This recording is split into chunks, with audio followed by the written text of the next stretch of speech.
Welcome to Linux Saloon, a place to discuss tech, open source, and where Linux is always on tap. Each show will have a talk about a Linux project, such as a Linux distribution, a desktop environment, or application. We also chat about the news or any variety of topics from the community. Anything that's Linux, tech, and open source related is on the table for discussion. I'm Nate, Linux fitness and vintage tech enthusiast with an almost unhealthy obsession with the OpenSUSE project. And with me today, I've got Jason Starbuck, Sean Jinda, and Eris.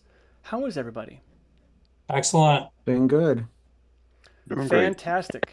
So, didn't know if for those that are on, all three of you left in the YouTube stream, having some issues there with the with some things. So what had happened is, um, in short, apparently when you're really giving the computer the onions and it's thermal throttling, you things just kind of go nutty. So, um, we have to be I have to be in a different location. I'll explain that in a little bit, but first, be sure that you do the straw poll.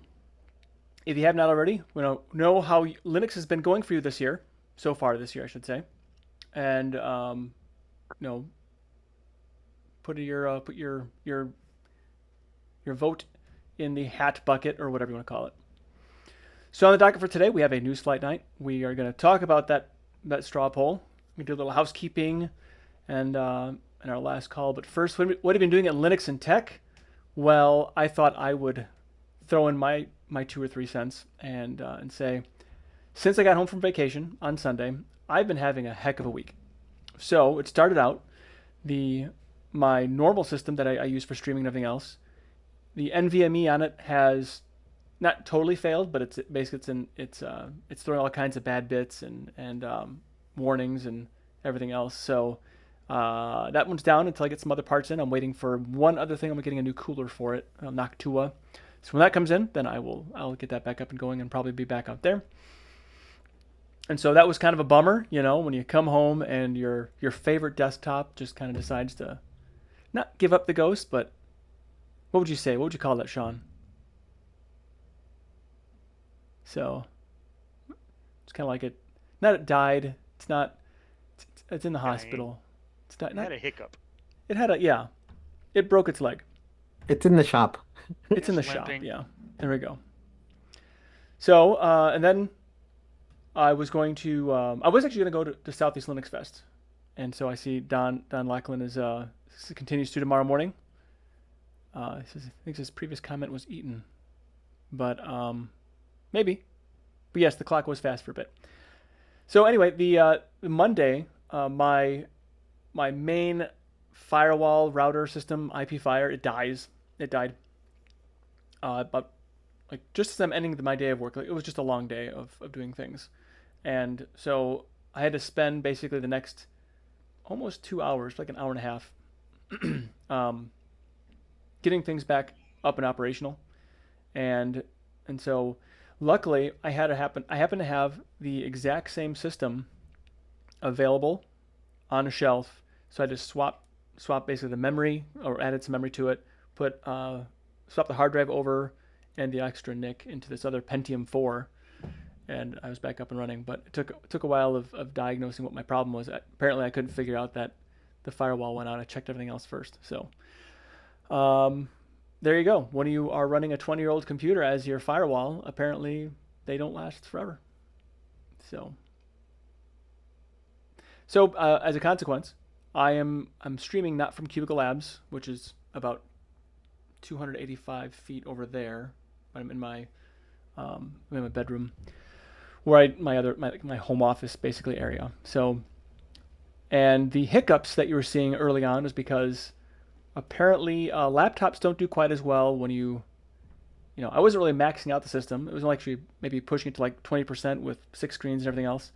But apparently that was just enough to make the thing get to a thermal saturation point and then start throttling. So I had to kind of add some airflow here, and it looks like right now everything is okay. So knock on your favorite piece of stamped aluminum or plastic, and everything will go fine. I think, yeah, it looks like everything's okay otherwise.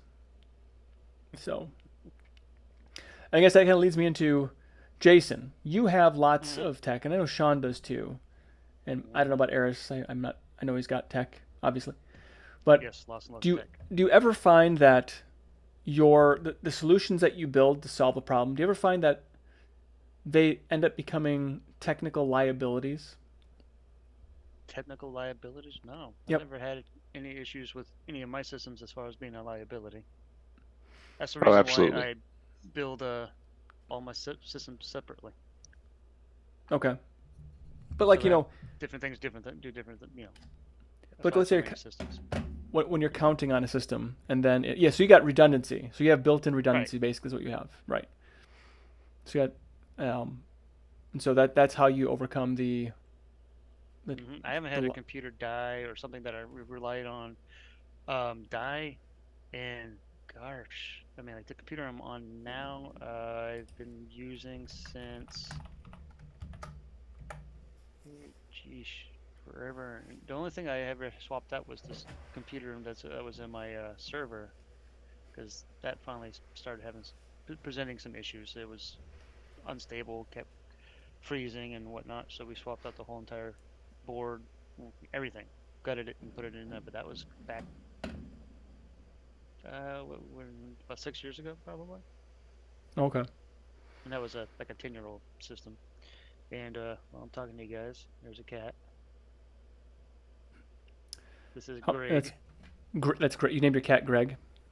Yep, this guy's Greg. This is the 11th cat. He's been in the house about a week. Hmm. Well, lucky him. Do you have a cat named Larry?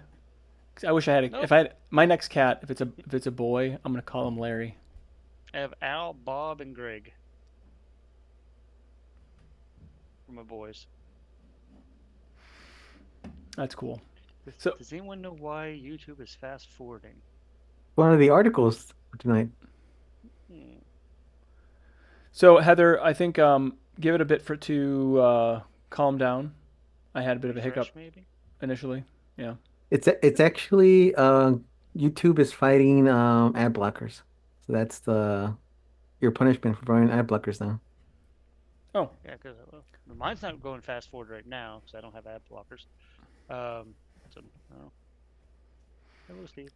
I ended up Anyway, just paying for YouTube Premium. yep, so do I. That's it. I think it's the only it's the only service I pay for right now. No, that's not true. I've got Netflix and Paramount Plus, so I lied. I just lied.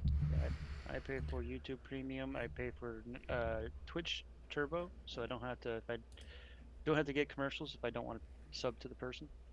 Hmm. Cool. Now, Sean, you were saying that you find that you eventually have these technical liabilities from having too many or relying on systems. How do you mitigate Yeah. that? Well, right now I'm working on um, combining things into fewer systems actually. Okay. Um, so I don't have to keep multiple systems updated or less systems updated. Um, and it's just saying I was listening to Linux Out Loud this morning, Oh. and you and Wendy were talking about 3D printing with various filaments. Mm-hmm. Excuse me a minute. Sorry, allergy season. It happens. Um, yeah. And I just got in some carbon fiber PETG for to test uh, reprinting my hot ends. I use the Hero Me project. I don't know if you're familiar with that one. Um, it's basically a modular hot end system. So extruder, hot end, fans, whatever combination you want to put together, it's very customizable as far as what you can put together. So I got that into test to see if the extra stiffness of carbon fiber PETG would help with acceleration, which it seems to be doing. Oh, good. Yeah.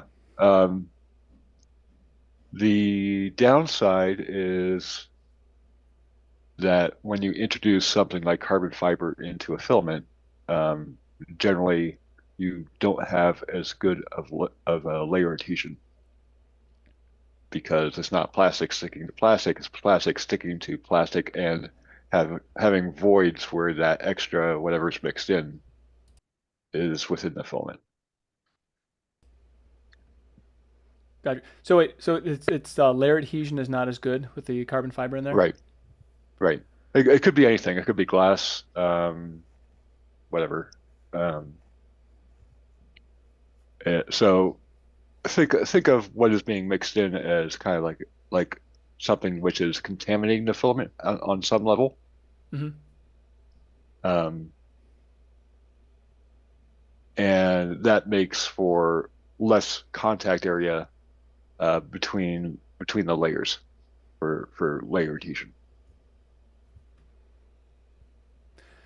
Yeah, I know that when I was did a lot of stuff with plastic design in a previous with a previous employer, the we'd put different things in the plastic to get different properties out of it, or to add Hmm. resistance to different corrosions and whatnot.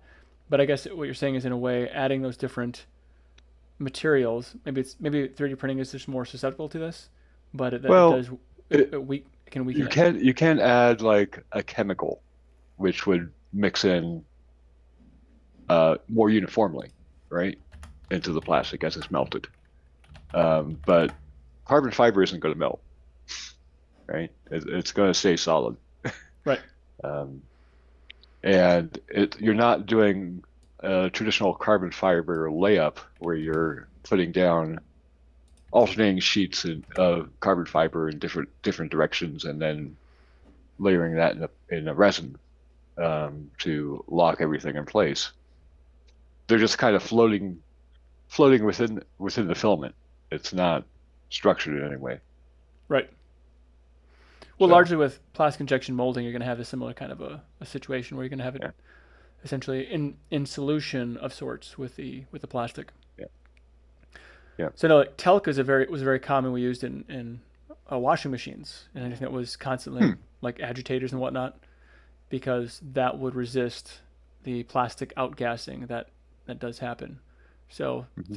and there's other things they put in there to Yeah, basically to slow down the degradation due to chemicals of the plastic. So yeah. If you ever run across CNC Kitchen on YouTube, hmm he's done some really fantastic work on analyzing uh, various strength and how filament behaves and breaks um, under different circumstances. Like if you use you know a thicker wall, thicker line width for the wall. How strong does that make your print as opposed to something which is using a thinner uh, a thinner perimeter, right? right. Um, but yeah, he's done a lot of great work with that. But anyway, so getting back to like trying to standardize, so I'm standardizing the hot ends on my printers to be as interchangeable as possible. Okay. So So that's what you're doing to basically mitigate the technical liability by commonizing certain things. yeah, yeah. So it's like if one goes down and I really need the hot end on that printer working, I can swap parts in, or I can easily have a stash of backup parts that are all the same, right? Um, that sort of thing. Gotcha. Well, very cool. That's I'd be interested in seeing like what the designs are that you're using on that, because I'd like to just maybe see if that's maybe something that would be advantageous for my 3D printer. Yeah, I'll throw a link into chat for the project I was talking about. Fantastic. Thank you. Yeah. So technical liabilities. So much fun. So Eric, welcome. Nice to see your beautiful face. I was in your state for a while. Not confusion. I'm always in that state. But nice to see you and Ricky. Thank you. It's And good to be also, here. Heather says, Eric, how have you been doing? Uh, what did I tell someone the other day? We don't choose the life we live, we just live it, and hopefully we get the best. It was some. It sounded good at the time, so let's just say that it was the most prophetic thing that I've ever said, Okay. and we'll go from there. Now I'm actually very good. I'm happy to be here. I'm sorry that I've missed some episodes. You've missed some episodes, so Yes. we've we met in the middle somewhere. That was good. And I'm very sorry to hear that you were in Florida. I take no responsibility for that. Although So I will you say like the heat, I which I do. found interesting. I love the heat. Like Oh, when it's not like I was at Legoland and it was 90 yep. plus degrees there. Yeah. It was Yeah. great. And then like when the clouds came in, like it just dropped just a little bit. I was cold, but I think I've just become cold blooded in my old age. I don't know. I seem to have gone the other way. Yeah. I Well, love who knows? like 70-degree weather is like heaven. Oh, really? Yes, yes. Being in Florida, I agree with the old good, 80s maybe. It would be like 75 Yeah. to 80 would be perfect. I think the most pleasant weather I've ever experienced was in the Virgin Islands. I've been to a few different ones, and there's just that continuous breeze. The sun is shining, but it's really only high 70s, low 80s, and it Hmm. is just it's like that every single day. Could Very get boring nice. or be great. I don't know. One or the other. I, I guess you probably could, certainly if you lived there, you would be like, had never seen snow or, anything different. Like my Hmm. daughter still has not seen snow. She's 12 years old, Yep. so. I had a friend that was from the Virgin Islands and went to, it's when I was living in Boston. Went to Boston for school. And I remember the first time that he saw snow. When it started snowing and then the wintertime, he was like a child in a candy store. He Oh, I was could running around trying imagine. to catch all the snowflakes and this he got this little dusting on the ground. He's laying out already making a snow angel. He's like, I just wanted to do this. And I'm like, That's yeah, funny. it was great. So Nate, I have a very important question for you. Okay. Is the room painted that color, or is it just the light that's shining on it that color? It's actually a more of a light gray that's got a bit of a bluish tint to it. So Okay. I've been playing around. Okay, so I guess since you brought it up. I can see a bright green light behind you, but I just I was Yes. trying to because the fan was green for a second. I'm like, oh my goodness, the fan's not green, is it? And then I realized there's a light. So I've been playing around with this. I should say I'm just getting started playing around with it. It's like DMX lights. So I want to try and understand how to use this. I got this little open DMX USB device, and so I want to learn how to do that for a purpose. Is that But something that would hook into your holiday lights or yes, but there's another yeah? purpose too. So Okay. I actually want to understand how to use DMX lighting correctly, and then it's something I've been asked to do. Oh, is Um, this so it's like a skill that you would be able to transfer like is that like stage lighting or something yes, yeah, or stage lighting. Yeah. okay. So not Okay. because I don't want to be a hey Mr. DJ put a record on, nor do I want to get involved in actually maybe like local theater would be kind of fun actually when I think about it. I thought I did some stage building, set building and Hmm. stuff like that. I thought it was actually pretty interesting. Yeah. I Yeah. like the So carpentry part of it. yeah, yeah. Anyway. So there's just I've just been asked some questions if I and my immediate take is well, I mean it's an old Sure. technology. It should be fairly straightforward, and my understand by my early reading of it does seem like it should be pretty straightforward. So I'm going to just do some uh, see where I can take it. And I got four of these lights. They were pretty cheap on Scamazon, and so they're just they're RGB lights, so LEDs. So we'll see how it goes. So I turned that one on. I basically just put it manually, so it was just because it's you can set colors manually, like with Yeah. the 16.8 million color palette. So 0 to 255 on each channel, and so I just put 0 for red, 0 for blue, and 255 for green. That's it. Do you want to see my fancy light? Yes. It's a Neewer. It like it actually fits in a hot shoe on a video Oh, camera if you want. It doesn't trigger off of it, but it fits in okay. it. And it does the same thing. It's got like RGB and or just two whites, a very cool white, or then you can adjust the temperature of it. This is only like 40%. No, 4%. It's Oh actually well, very bright for a small light, and the battery lasts for a long time. So that's it pretty was a awesome. it was a total. I just took a chance. I think it was like $20, 15, $20, and yeah, it's actually a really nice little light. When I when I'm doing something that I want to actually have like a good shot of, like Mhm. you're so professional. You always try to have like a neat background, and I don't know. I've got the yellow curtain, Old I don't Faithful. I don't know that I would put me in the same like diagram as professional. I I try to make it. Okay, you make an effort, so You seem to care more than others. yeah. Well, I don't know about But I that. think it's interesting because they are sort of tied together because the Christmas lights and just sort of understanding how those systems work. And I imagine that's where, I look at a pie and I think, what would I ever need a header for? And it's like, oh, well, if I guess if I had projects like that, I would find that an interesting capability to, Mhm. you know, be able to control things, have a microcontroller and do those sorts of things. No, I've always been hugely impressed by that. So that's really cool that you're going to expand out a little bit. And it's not about being a professional, it's just about understanding it. Right. Hey, maybe there's going to be another conference room that has to be even fancier. Maybe, maybe. You never know. I've got four under my belt now, and I would like to top maybe cap that off. That's it. Five and done. You'd be like, yeah, I got you. Okay. So just a real funny Anyway, thing in the very nice to chat. be here. Talking about weather conversation we're having. Something Pamela says, my husband who grew up in Hawaii insists that Santa has dolphins, not reindeer. I'm good with I that. like it. Lands in the water, not the snow. Yeah. I'd be happy with that being my backstory. So is it any crazier to have flying dolphins than it is flying reindeer? No. I don't think In fact, so. it might be less crazy when you And think about actually, it. dolphins are more streamlined. I mean, they would probably Yeah, they get would through do the air much a lot better. better, right? Right. Right. Those antlers have got to be drag. You know. Sure, sure. Yeah, that's a lot of All that extra drag. fur. I mean, come on. Yeah. So, how do they compare when it comes to like navigating volcanoes?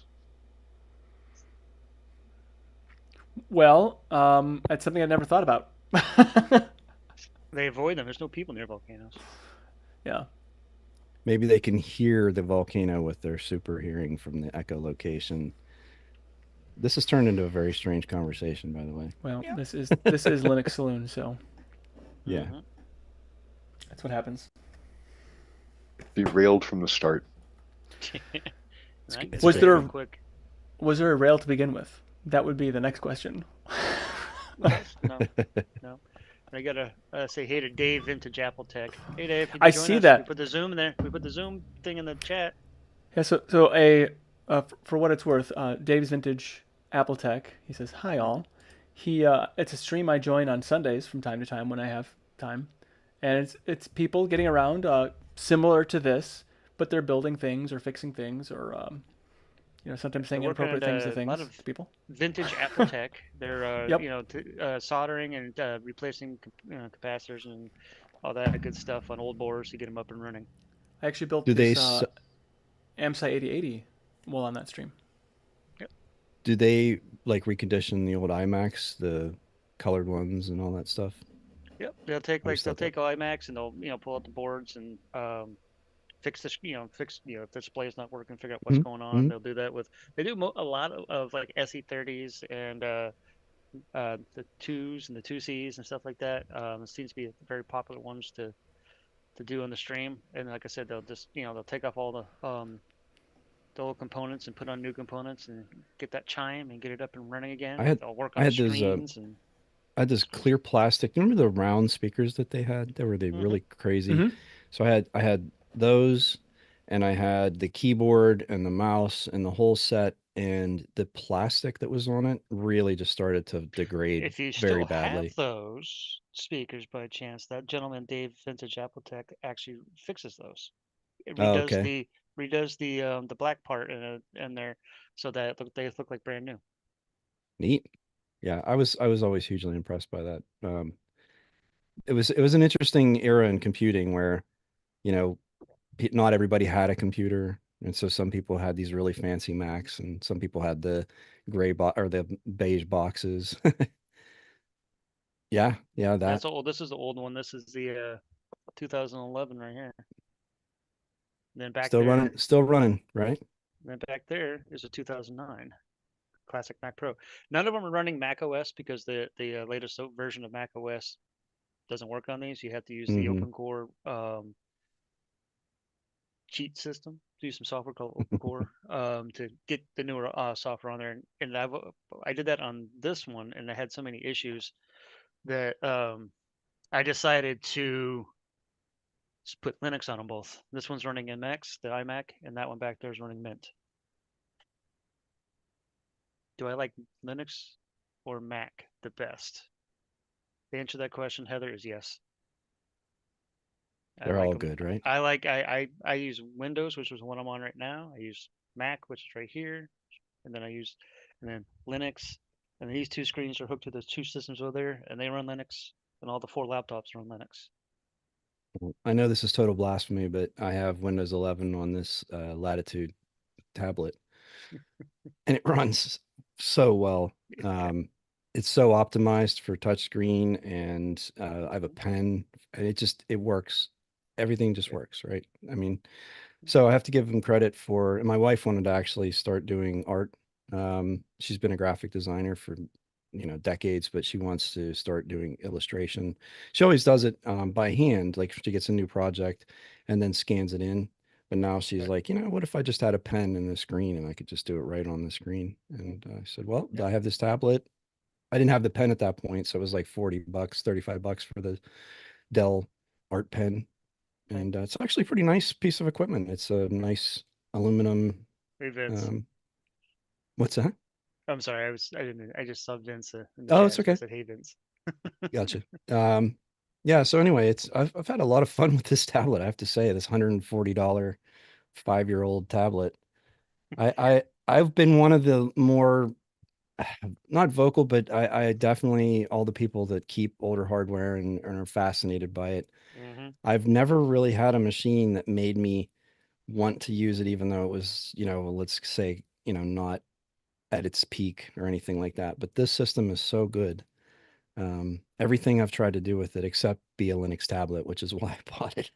It's other than that, it's great. Yep. As an ultra portable, like lightweight laptop with a 12-inch screen, and I actually really like typing on this keyboard cover too, which is I would have never thought that, but it's really comfortable to type on.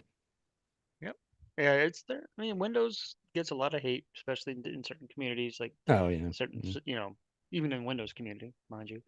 Um, but I mean, for what I do with it, which is this, surf the web and play games, for the most part, when Yeah. I'm not, when outside of work, obviously. Hmm. Um, but I mean, yes, it has its ups and downs. It's not exactly the most secure and private OS, yada yada yada. But it just, for the most part, it just works, and that's why I run Mac because same thing. I don't use it for gaming or anything. I use it just for to continue to learn about the Mac, and hence same thing with Linux. And I forgot yes, to. Oops, sorry. Go ahead. I was gonna tell Leo, yes, it's become the Linux slash. I mean the Linux Saloon has become the Windows Saloon. So, Leo, I want Yeah, to yeah.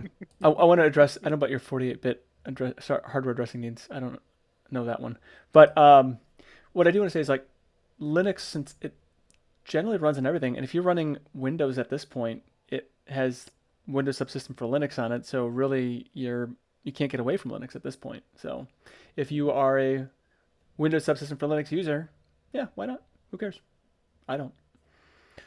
But I will say that I've had so like in my current job, I've probably had more real strange issues with Windows in the last year than I've ever had strange issues in Linux. But whatever. No doubt. No doubt. And the funny thing is they have their idiosyncrasies and their charms. Like there are some things that one thing will do better and you'll absolutely hate what it doesn't do well, Mm-hmm. and then vice versa. So, I mean, I've been fighting with Fedora Silverblue slash what is it? Blue, I forget what the name. Sorry, I completely forget what it is. Bluefin. Yeah. Bluefin. Okay, Yeah, and I've been fighting with it for days now, just trying to get it to work normally, and um, it's it's really been a challenge and not a fun one, I have to say. And so it's not like Linux is always sunshine and roses. I mean, there's definitely times where it can be really, really unsatisfying. Sure. So, but I think that's true of any piece of software. I mean, there's good and bad, and I don't know. It's interesting watching my daughter learn how to use computers and what she gravitates toward and what she doesn't like and what she finds easy and what she doesn't. And it's like that innocence and that feedback where she just doesn't have the experience to base her not her her knowledge on anything. So when I ask her to explain what she likes and what she doesn't have that. It's difficult for her to explain exactly why. But Mm. anyway, sorry, let me get us off track. No, If there that's was a track. again. There's no track. Rails? No What rail. rail? Yeah, exactly. So it's interesting you say that. Like there are there are certain Hmm. things I do that I just cannot do them in Linux, and Mm. so I do run a Windows 10 virtual machine. Maybe I'll get the Windows 11 update. I don't know. Um, but I find that it's just easier if I just run it in a VM and call it good. The performance is not. It's not like doesn't perform badly. It feels pretty native as far as like running on bare metal. So it's so I just rather than I guess bang my head against the wall for an extended period of time, I just use it. I just use that virtual machine for what it does best for what I need to do. Yeah. And it's all work related stuff. One is the camera software. It requires the usage of a Windows program that I can't get to run on Linux, and I've only got so much time in a day. And do I spend that trying to get it to work on Linux, or do I get the things Just get it done over with. right? Yeah. And then there's some other issues with the way Linux handle, or even an Edge or Chromium, the way it handled. Um, I had to get some for compliance reasons. I had to pull some do some things, and I could not. Linux would just slam through the whole process really fast, and so I couldn't actually grab the URL ahead Mm. of time. And so in Windows, it would like hang up, and I could actually get what I needed to get out of it, and then continue. Like there'd be like a pause. And so it was such a stupid thing the compliance part of the Microsoft.com, where so I could pull some stuff out of there for people that were suits, and I just had to do it in Windows just because I could not. The way Linux handled the downloads and everything, it was just different. Even on Edge, on Microsoft Edge, it would not work with yeah, the way I'd expect, the way I need it to work in Windows. So Do you? Oh, okay. I see what you're saying. the, Yeah. the way And the way it that is, handled it, yeah, it's a, it was a silly thing. well, it's not though. That's the whole thing. Like, um, and it's why I really don't begrudge anyone for. I mean, first of all, I don't really care what anyone uses. They use what you want to use and what makes you happy. But secondarily, like, myself, if I can do it on Linux, I prefer. But you're absolutely right. There are just certain things, certain times. Funny enough, I had to sign some paperwork, and Adobe Acrobat is still the standard in dealing with PDF, like secure Hmm. PDF signatures and stuff like that. I mean, there are some PDF softwares available, but they don't make it easy. The installer is weird. So it's just they're not like mainstream Linux Hmm. products, so they're usually really hard to deal with, and they're kind of sketchy sometimes too, So especially for official documents and stuff like yeah, that. So yeah. so there is I might actually test it out at work because we have I don't know how many Adobe Pro subscriptions now, and it's not like they're all heavily being used. So, but like they need it from time to time. So I'm spending way too much money on it, and the company is. I should say I'm not spending it. The company is. But there's an alternative out there that I use in Linux, but it's also for Windows and Mac and everything else. That's very close and does everything that Pro does, but I don't want to just like push it necessarily, but I do want to try it out on somebody Okay. just because I'd like to see if it works well enough for them just to get a license, and because it's an in perpetuity type license, and it's way like it would Not a pay for subscription. itself. Yeah, it would Yeah. pay for itself in less than a year. So that would be the cat's pajamas right there. Yeah, absolutely. So Don makes a good Speaking point. of, oops, Go ahead. What did you say? So Don makes a good point. Says Microsoft products are really easy and for simple stuff done the Microsoft way, in only Microsoft environments. That's true. Says, but if you want to step out of an MS environment or their way of doing things, it can get absolutely difficult, and that is correct. Oh. But it's not as correct as if you try and do something not the Mac way. So I need to. So I was just going to say that. so I really think I need to get a Mac because I was helping when I was in Florida. I was helping my aunt and uncle out with some computer problems. Like they, I don't know if they wait for when I visit to ask me. I don't know. They've got kids that live in Florida. But anyway, so one was a printer problem. like you. Yeah, they do.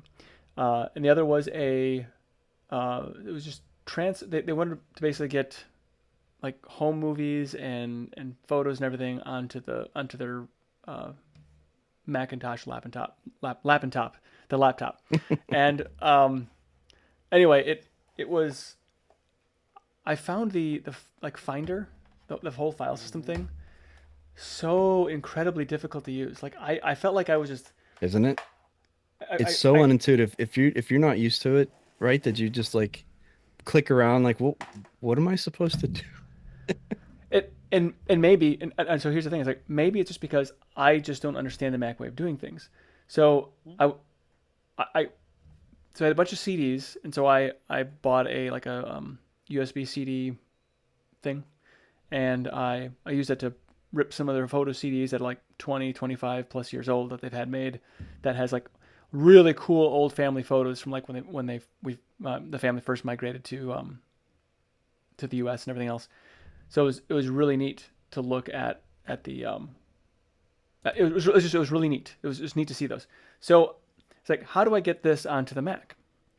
So for a reason, like the Mac did not like the external reader. It wouldn't let me eject, and all these weird. It just had all these little weird things about it.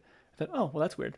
It says it's good for a Mac, and then so I wanted to I wanted to rip the videos, like these are old, like from 1986 videos that were put from VHS on a DVD, and so my aunt wanted those on her computer, and so I'm like, well, how can I most easily transfer those? I didn't have a thumb drive to do that, so I ended up putting local send on there, and then when I want to get the files from local send, like what downloaded, it didn't put it in the downloads directory like you would think in Linux or Windows. It puts it in a nested folder that's dedicated just for local send, and so it took me a while to like figure all these things out. It was very frustrating, and then I just want to like, how do I put this? I just want to put it like in a videos folder. Well, that's not really a thing. So it was just frustrating, but I made it work. I just put in documents under family video, family media, whatever, and so that they actually called me like a week after this week, and says, hey, so where did you put all that? So I'm like, anyway, it was just very frustrating. So rather than just get mad at it and say, well, this is garbage, I think what I need to do is just get a Mac and then try and understand how it thinks and see if I can, understand it. So hi, Leo. Now he understands why I have all the different types of machines I have and want to learn about them. Yeah. So you started talking about Macs, and guess who shows up? Oh, Yep. you better believe it. Yeah. Hey, Leo. Mac Listen, I user had to space. log in on he the accepted my Mac. threat in chat. He accepted my threat. I know you can't just throw a link at me. Gotta go click it. Yep. Well, so Nate, it sounds like you're using local send wrong. Is that what I was hearing? I don't know if I used it wrong. It worked. I got it to work. Not a problem. It was just really frustrating, and getting it to work was just the issue. It was just like it was like one exercise in frustration after another. I'm like, but like, so sometimes when I get frustrated, I get angry, but I'm like, no, woosah. Just calm down. Ask Adam Grubb some questions, and there you go. yeah, and then try and just like have him coach me through it. So, So just I've never had that experience though. I've got I even have local send on Gentoo over here. I've got it on Macs, Windows, and all kinds of Linuxes, and it always goes to the download folder. yeah, but it's not in the download folder. It No, is, like the what? but it isn't. It's It just goes to the like no, in with it's the not. rest of the downloads. What? It's so Where? it's aggregated in like a meta folder that is downloads, but it's not actually in a folder that's downloads in your user directory. It's kind of a weird meta thing that it does. So it's in a subfolder that's like it's in some really weird file path that has something that local send on it slash downloads, and that's actually what keeps it there. But what the Mac is doing is it's aggregating those files in the downloads folder. It's not actually in the downloads folder. It's just kind of it's pointing to it, but you don't know it's pointing to it because it's kind of keeping that hidden from the user. It was really very Oh, strange. so on a Mac. Yeah. Interesting. Okay. All right. Y'all keep talking. I'm gonna move some files from old Gentoo over here, and I want to see because that's interesting. I've never seen So, that. Nate, something that you started talking about, and it actually kind of tied in with now your relatives with Apple. Just listening to Linux Matters, and Martin Wimpress was saying that he's reinvigorating or relaunching, I guess, Quick Emu, Okay. uh, which lets you run in a QEMU environment, Mac OS if you would like, as well as Windows 10 or 11, along with any other like literally, I think he said like 1,000 different Linux distributions or something. I didn't even know there were that many, but anyway, they are rewriting it in Rust because right Okay. now it's basically just a bash script, and it's supposed to be more performant, I Better. guess. Okay. Yeah, just better on resources and more performant. I've run Mac OS through QuickEmu, and it actually does work. There are some limitations on hardware access, like doesn't have accelerated graphics, so it's a little bit of a little choppy at times, depending Okay. on what you're doing. But in terms of just being able to answer a question, if someone said, "Well, how do I do this?" It's perfect for that because it's a full version of Mac that you can, you have access to Finder, you have access to settings, you have access to all of the stuff. And that's really what I've used it for, is to just investigate some things. Yeah, So that's anyway, it's just an option. that's probably yeah that's probably a good option. But I kind of want to get. I mean, hardware wise, I think Macs are pretty decent. They're not great. At least I don't think they are. They're they got some Maybe weird. Mac Mini. Yeah, I like laptops though because I can just like fold them up. I have like a Yeah, I that's got a fair. thing I can just Yeah, kind of put it down here now.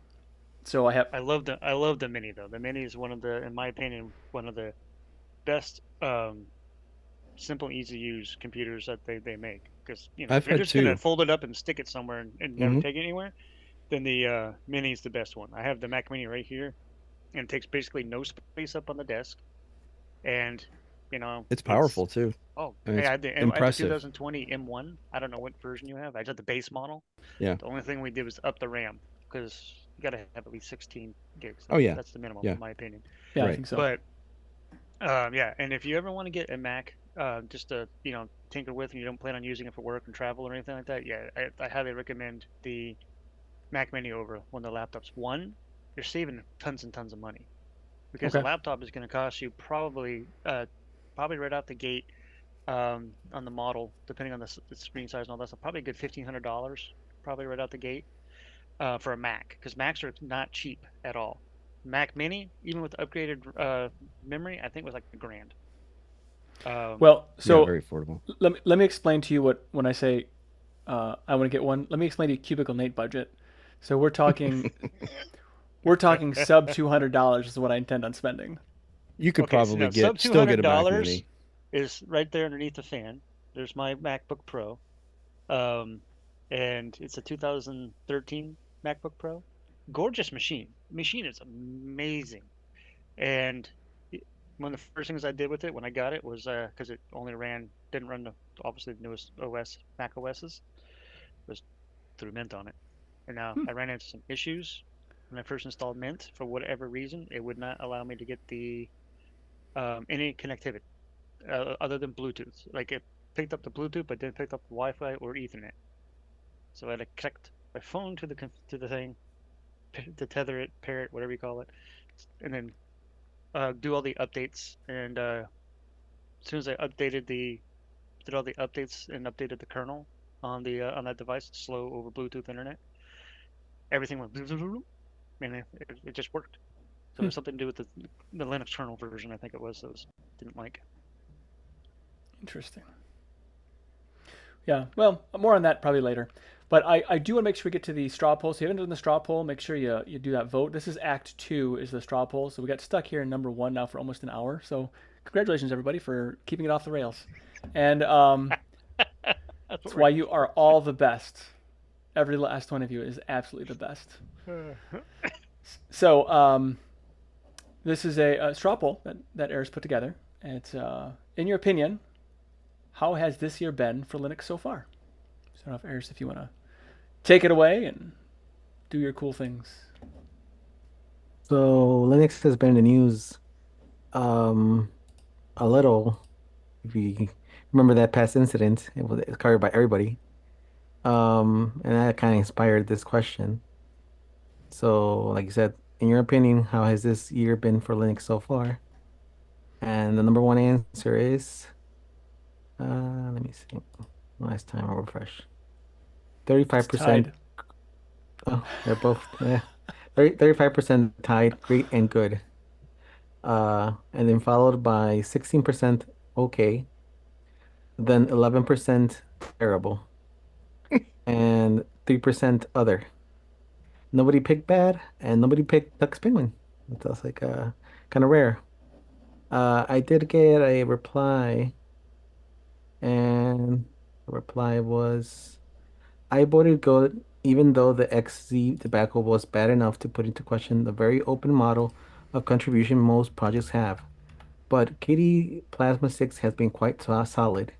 I hear GNOME 4 is quite solid too, and NVIDIA are getting their open source kernel drivers sorted. So there are quite a few good things too.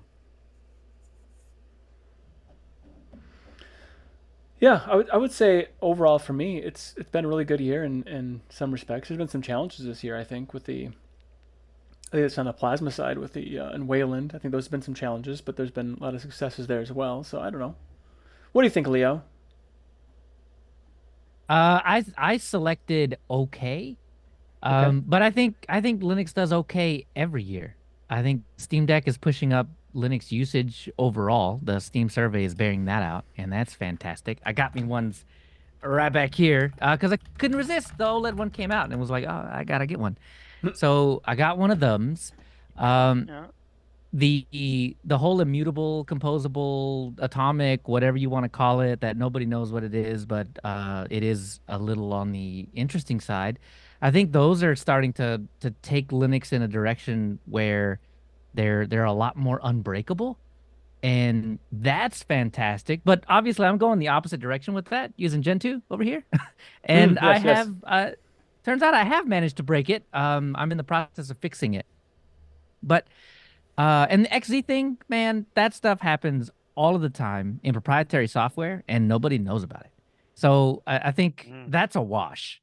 That is an absolute wash. So I think Linux is doing, but it's still right. I have to temper that with Linux is doing okay because Linux does okay every single year, with everything. And I mentioned it in the chat a little while ago. Linux runs the entire internet, man. So even if you think Linux is doing bad, it doesn't matter. You're touching Linux every time you go to any website ever. So it's fine. Doesn't Linux run the space program too? Yeah. Actually, I think that was the entire reason why Red Hat closed off their source. Because Rocky went to space and not Red Hat. So, uh-oh. There we go. But their code went there, which really matters, right? That's right. So not the name, but the code. Under Leah, behind you, underneath that laptop, is that a SUSE plushie? Of course, Nate noticed. Of course it is. Look at that guy. That's beautiful. Look at that. How gorgeous. Look at You him. need one, Nate. You need one put right there on top of that. He I needs have the two. big one. Yeah, the Oh, one. good. Yeah, I have one in the Cubicle Labs, and I have one that's it's like on a shelf, like with some other things, like some family pictures, a DeLorean, and a Sousa. The Yeah, the so knick-knack just like shelf. yeah, my knickknack shelf that's in the living room. It's my Nate house. doesn't It's have what No, I his want. props next to him like he I usually don't. does. Nope. I do have my yeah. AMSI 8080 though. See, that's something. Nobody would have known what like a blue cowboy looking hat would have been. So, I had to go with you got to go with the it's a Yeah. salamander, right? Nate, it's No, salamander? Yeah, chameleon. salamander. Yeah. Gecko. There you go. Um, fits great with over your headphones. Oh, Yep. so oops, something fell. I don't know what. Um, anyway,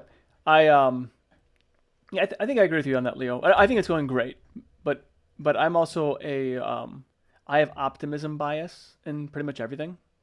That's going to be a problem that I have. Like, I could be, that meme of the dog that's in a house sipping coffee and the house is on fire around them. Like, this is great, everything's great. That's Oh, kind this of is me. fine. Everything's fine. Everything's fine. Yeah. Oh, hey, So, Bob. so I have optimism bias, and so I'm not really a good judge on those things. It's the way it goes, I think. Yep. Oh yeah, And Manjaro's green too. Yep, good point. Yeah, Eris, good point there. Yep. yeah.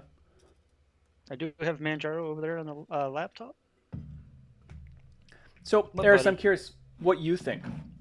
How is Linux going for you? I put okay. Uh, I would have put good if it wasn't for that XZ flaw. I Okay. think that brought it down a couple notches. Hard disagree on the XZ thing, man. Hard disagree. We figured it out. We figured it out. The power of open source compels you, and we won. We won the game. So, but in a way, though, yes. But it seems like dumb luck. But at the same time, That was the big problem also because yeah, it just it's I shouldn't say appearances. dumb luck. It just appears that it was dumb luck at the end of the day. No, you should say dumb luck, Nate, because it was dumb luck. It was one intrepid SQL developer that saw an operating system booting up slower than it should. So, Well, I isn't mean, it was full on luck isn't that this figuring out thing was anything in uncovered. technology dumb luck though? But that's exactly the point, right? Like, and so the XE thing kind of turns out to be like, how many times does this actually happen in proprietary software and nobody actually knows about it? Yep. That's the thing that gets me. In True. open source, it was fully in the open. The Linux falling flat on its face was out there for everybody to see, and oh, it was so terrible. But how many times does this happen in proprietary software and closed source software, and nobody ever knows about it? And the issues are ongoing all the time. All the time is the answer. That's a good point. There was a journalist that was talking about who like he would travel when he traveled to countries that were sometimes hostile. So when he came back, his phone became really, really slow because somehow they were able to inject malware on the phone, and didn't matter if it was an iPhone or an Android. I guess it was the same, but he mostly runs iPhones, and I found that really disturbing because And that's why you take a burner phone, burner laptop. I mean, you have to. Otherwise, exactly that. Yep. And burner, so the basically, quote unquote burner debit card. well, yeah, credit card, yeah, I suppose. Right, and yeah, I don't know how so my optimism bias doesn't want to think about that. Or the simple things. Don't travel abroad. Yeah. Well, I traveled to Latvia for the Ubuntu summit. That was fun. And did your phone get slower when you got back? No, That, but also so you think. I didn't take my personal phone. I took my work phone because I figure See? Oh, so they hacked the Matrix Their at work instead of the secrets. Matrix at home. right. Yeah, yeah. You got to Well, expose their secrets, not your well, own what I secrets. That's what I smart. did That's was smart. I didn't want to pay for international, but my company would pay for international. Very common. They do that all the time. So what I did was I turned international on for my phone. I left for my work phone. I left my phone at home and using the Google Messages thing. So if somebody texted me, I could still get the text message because I'm relaying it through the Google sphere. And I didn't Goody actually lose goody. contact with people. So I said, well, I'm out of country. I can't take phone calls, so you can text me. Is what I'd say to people, and worked just fine. Yep. But I didn't take a burner laptop. I took my framework, and no problems with it. So That's there's the that. right choice. Framework is always the right choice. Yeah. Speaking of which, this is just totally an aside, but right now, I think I purchased. I haven't purchased. The company has purchased. I think 16 or 17 framework laptops as replacements.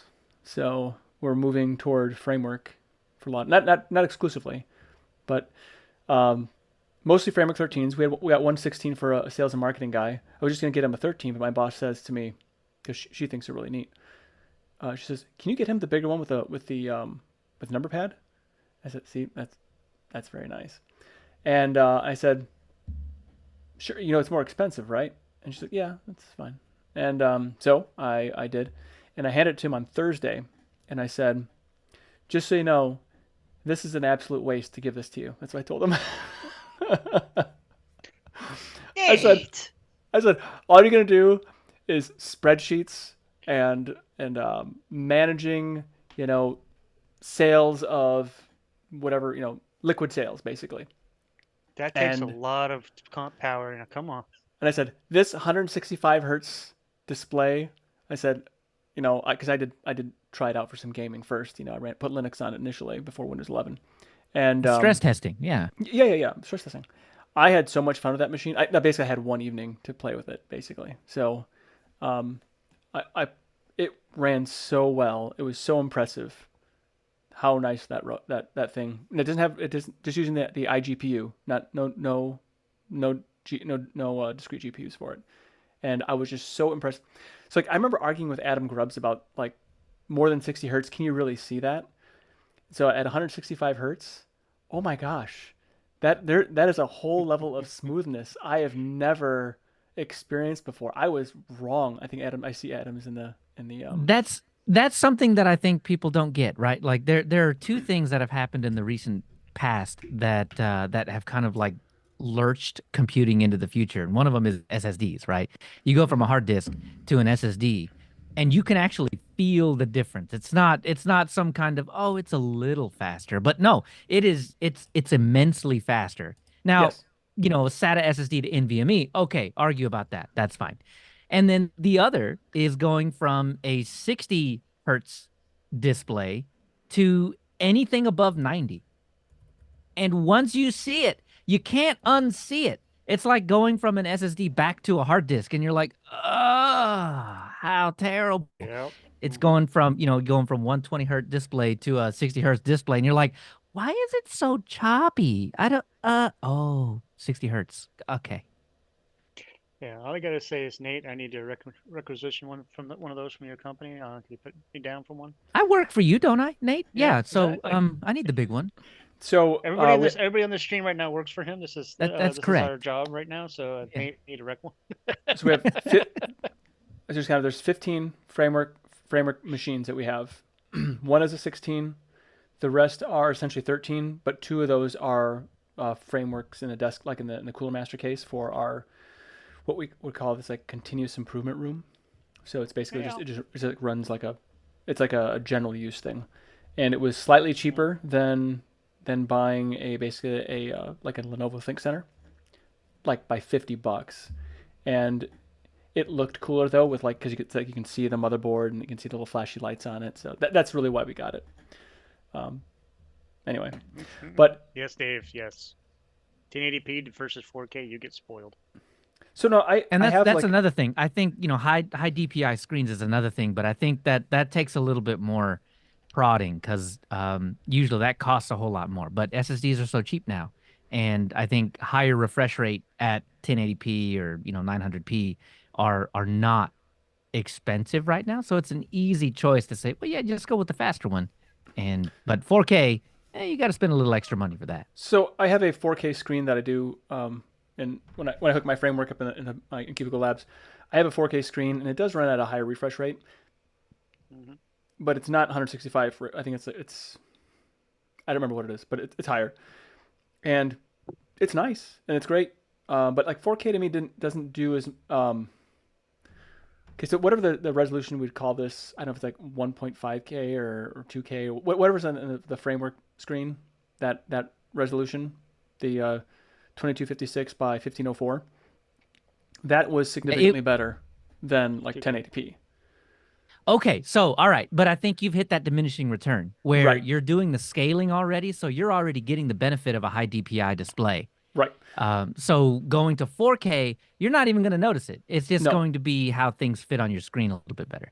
And also, I had to apologize to Das Geek, Ryan, because I thought it was so this wrong too. Like I don't need any more than 1080p. It's already too small for me. Until I had to start remoting into other machines. That's when it all changed. Because when you have to remote in other machines, you want to be able to see their 1080p screen or whatever. If it's anything less than now it becomes an issue. So, because I have my setup right here, I have some 1080p, and then I have some not 1080, like higher than 1080p, and it is way better to look at a machine remotely on a higher resolution screen. So just for that fact. And then one of the complaints I had with the framework, Leo, at where I work, is the lady complained. She's like, "This laptop's great, but now my old screens look terrible." I'm like, "Well, I can't help you there." Yes, you can. Come on, requisition or some nicer screens. No. Screens has to last until they die, right? Okay, then if I was sure, I'd open up the window and go, I don't know what happened to them. They just jumped. But that's what I mean about going from an SSD back to a hard disk, right? Like you can't. Exactly. You can't do it. And if you do it, it's like punishment at that point. I know how good it can be. The grass really is greener on that side. Don't make me go back. Yeah, I only have 1080p screens because even with work and stuff, we only use 1080p screens. So Exactly. Yes, Never change. Please don't do it. You'll be like me.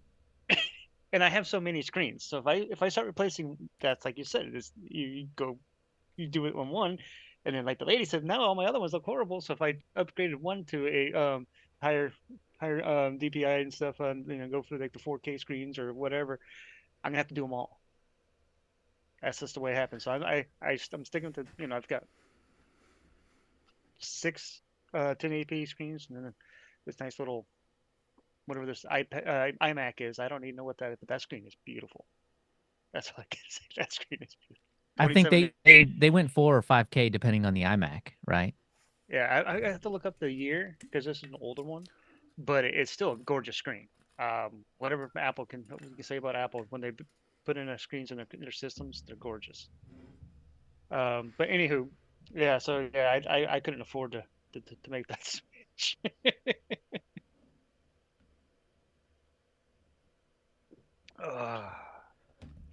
Yeah. Well, so Eris, you said you wish Framework offered a 1080p screen for the battery. I think you couldn't do it with this 3:2 ratio thing they got going on there. It has to be more than that.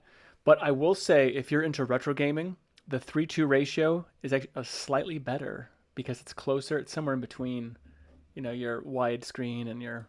So it's like you'll lose a little bit no matter which way you go if it's modern or older gaming. Although Minecraft doesn't care. Hello, Adam. Yeah, but it's close to that 4:3 that me and you used to do with those tube TVs. Remember when you turned it on and it would get all crackly and you could put your hand on it and it would be like, oh yeah, that was good. Yeah. Yeah, Yep. man, It's like- those it's were like the that's- days. It's I remember like going up to the TV, the living room TV, and like soaking up the energy from it, and then pretending like you had superpowers. Well, those things have the potential to kill you if you were to open them and not be careful. Yeah, but Well, you what a way to just go. don't open them, Eris. What are you doing back there?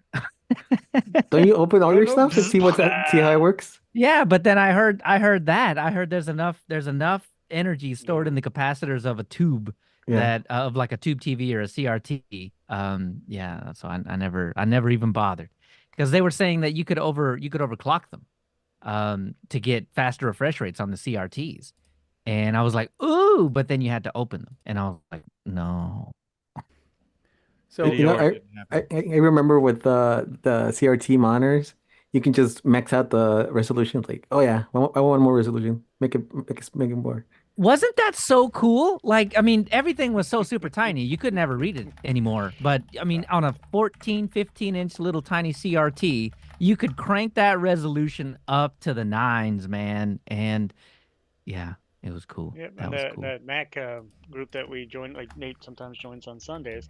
It's one of the things they've done is they've actually, like the SE30s and stuff, basically the all-in-ones. So they have the little CRTs in them, and they'll take off the case and uh, they make this little thing out of like an alligator clip and a screwdriver, attach it to a piece of metal, and then take it to the tube so that they can drain it. Discharge it. Yeah.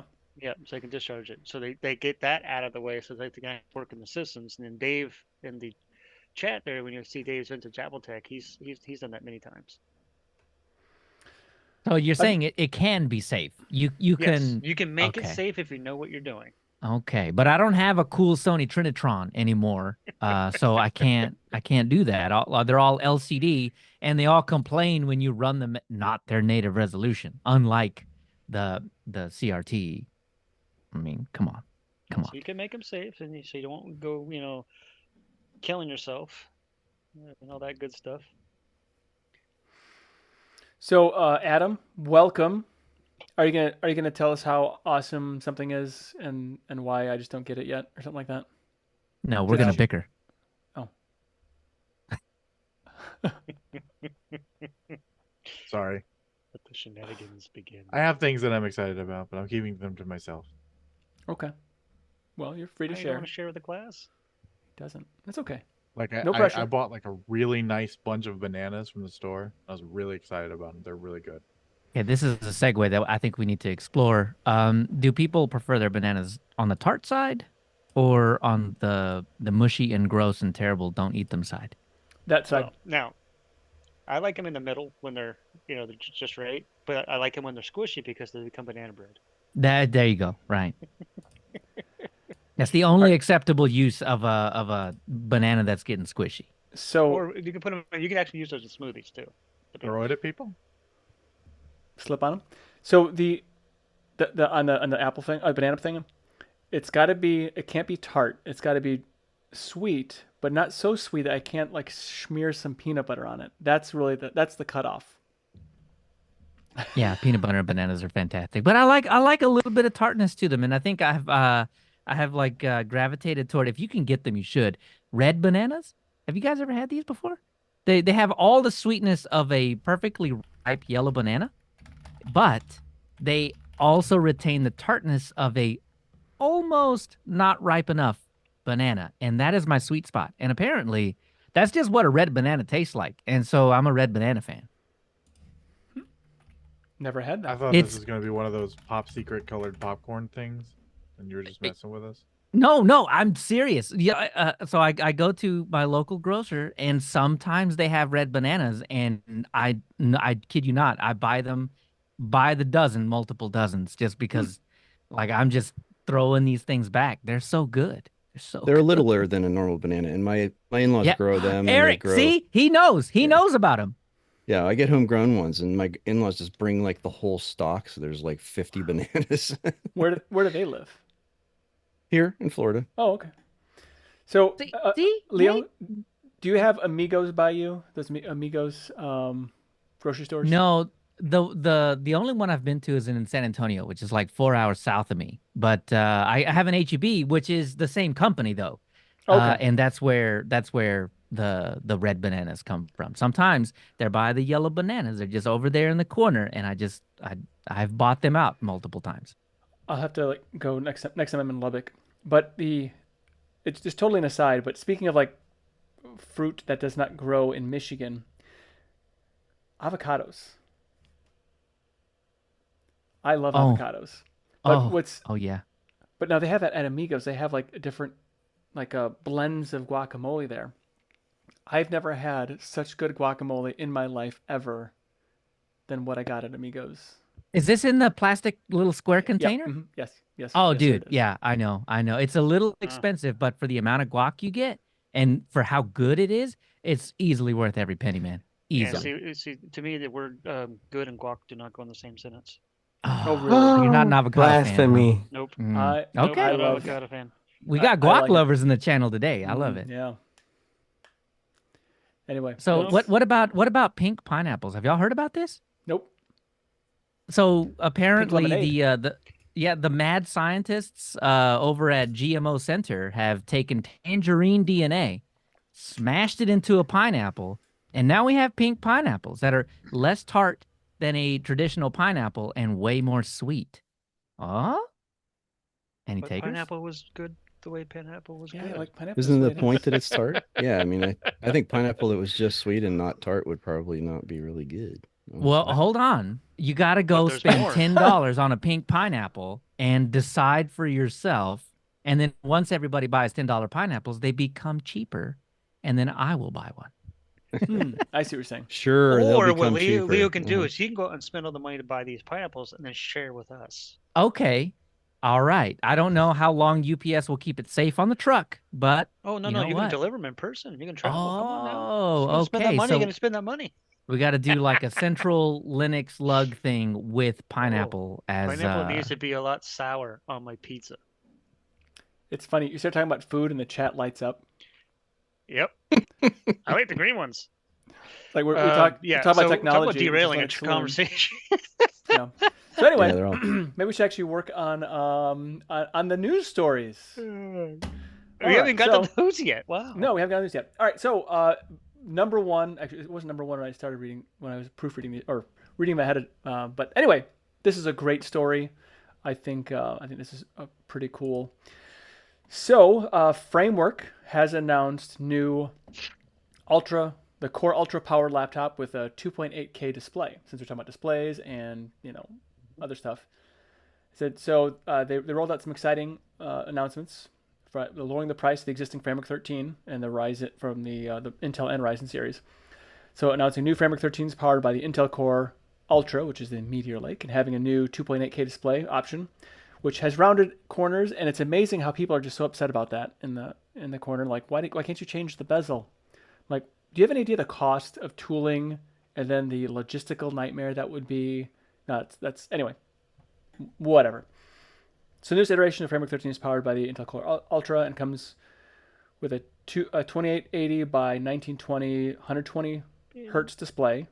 This option will also be available for the existing Framework AMD Framework 13 model. And also it has a new 9.2 megapixel web camera, and which actually seems crazy high. And the new wares will begin shipping in August. So I thought that was pretty exciting. Honestly, when I thought about this, like, would I want? Because it's a framework, I could put in the new display if I wanted. But I think I'm happy with the display just as it is. I'm not. I don't use my framework for gaming. It's all productivity work, and I just got these JSOX like flip. What's it called?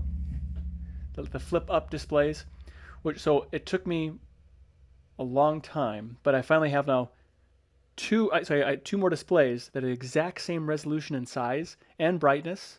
So I have external displays along with my internal display, same size and brightness. So no hang scaling on. Did you between say them. is it the same resolution too? Yes. I'm gonna need you to send me a link because I need this. I need this. It's ridiculous. If you saw, did you happen to see my display setup that I put on Telegram? But anyway, it's the center. So I basically have seven screens, kind of, sort of. And so anyway, the center two above those are the dual flip or flip up or flip something. It is a same brightness, same resolution, same refresh rate. So 60 hertz. So no, not great, Adam, but it is it's adequate, I should say. Eris, what's up, man? I was just gonna say that because you were talking about the camera. The camera they're using a phone camera, I think, instead of a Oh, wow. laptop camera.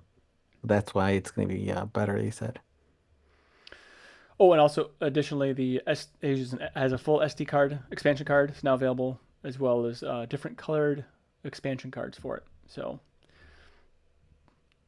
USB-C expansion cards, I should say. Yeah, I think that's pretty cool though. That's one of my favorite things about Framework, man, is that they're never done. Every time anything Framework comes out, it's like, hey, guess what? This thing you've been waiting for forever, it's here now.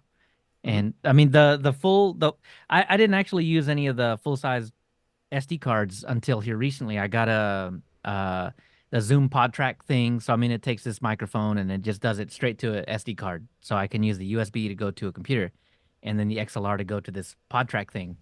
But it uses a full size SD card. And then I also have a camera that uses a full size SD card. So now I'm in the full size SD card realm, and I didn't realize that I needed Framework to provide this to me until like in the past couple of months. So, and then the thing came out, and so I'm like, ah, great, fantastic. Framework is following me about as much as I'm following them. That's perfect. Yeah, I think the other nice thing too Framework's is for AMD. Oh. I have a question for And- Framework Sure. guys. So I forget where I've read it, but and that could be where, funny enough. Probably.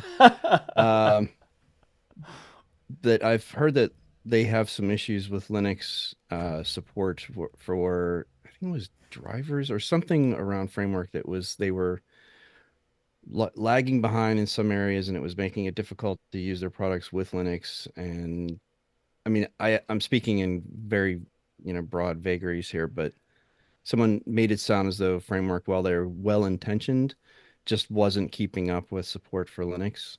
And so I It was don't know. probably the BIOS thing, where Okay. for the first couple of years, Framework offered like a seamless BIOS update experience for Windows, but for Linux you had to jump through hoops. And Okay. I think now, I don't know if it's 100% there yet, because I just have an NVMe with Windows on it.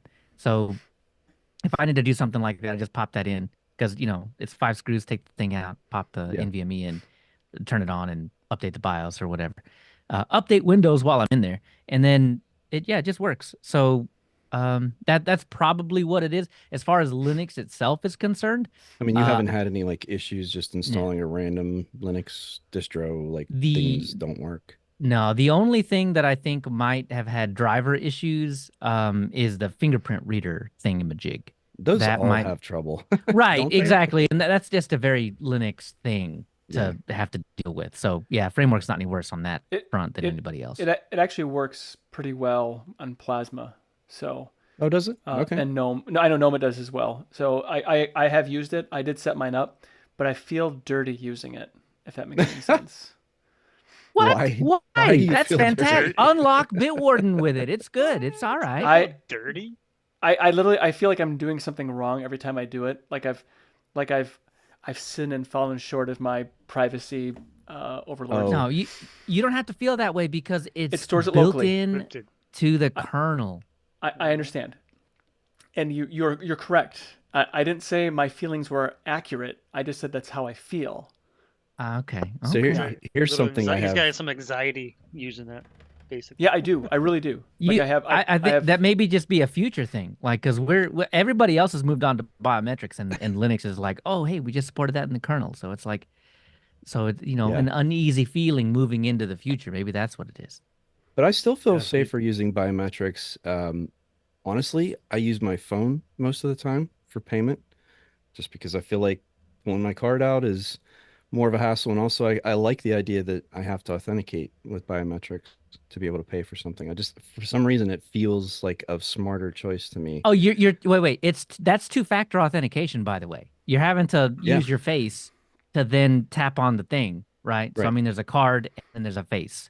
Right. And So- the idea that someone can just take a card and tap it or insert it, it seems so like too easy. Especially with you know? the what do you call those things? The card readers that some people The can install on them. Yeah. well, the Skimmers. tap, Skimmers, the tap that's to what, pay. thank you. So again, I'm not saying my feelings are right on that, but I'm just saying I don't feel good using it. I guess just the thing. So Well, I do Nate, use you it. wanna know what makes me you want to know what makes me feel really dirty? What's that? Windows Hello. If you have a machine that can do Windows Hello, because my Latitude has IR cameras, Okay. and so it can do Windows Hello, and I never touch anything.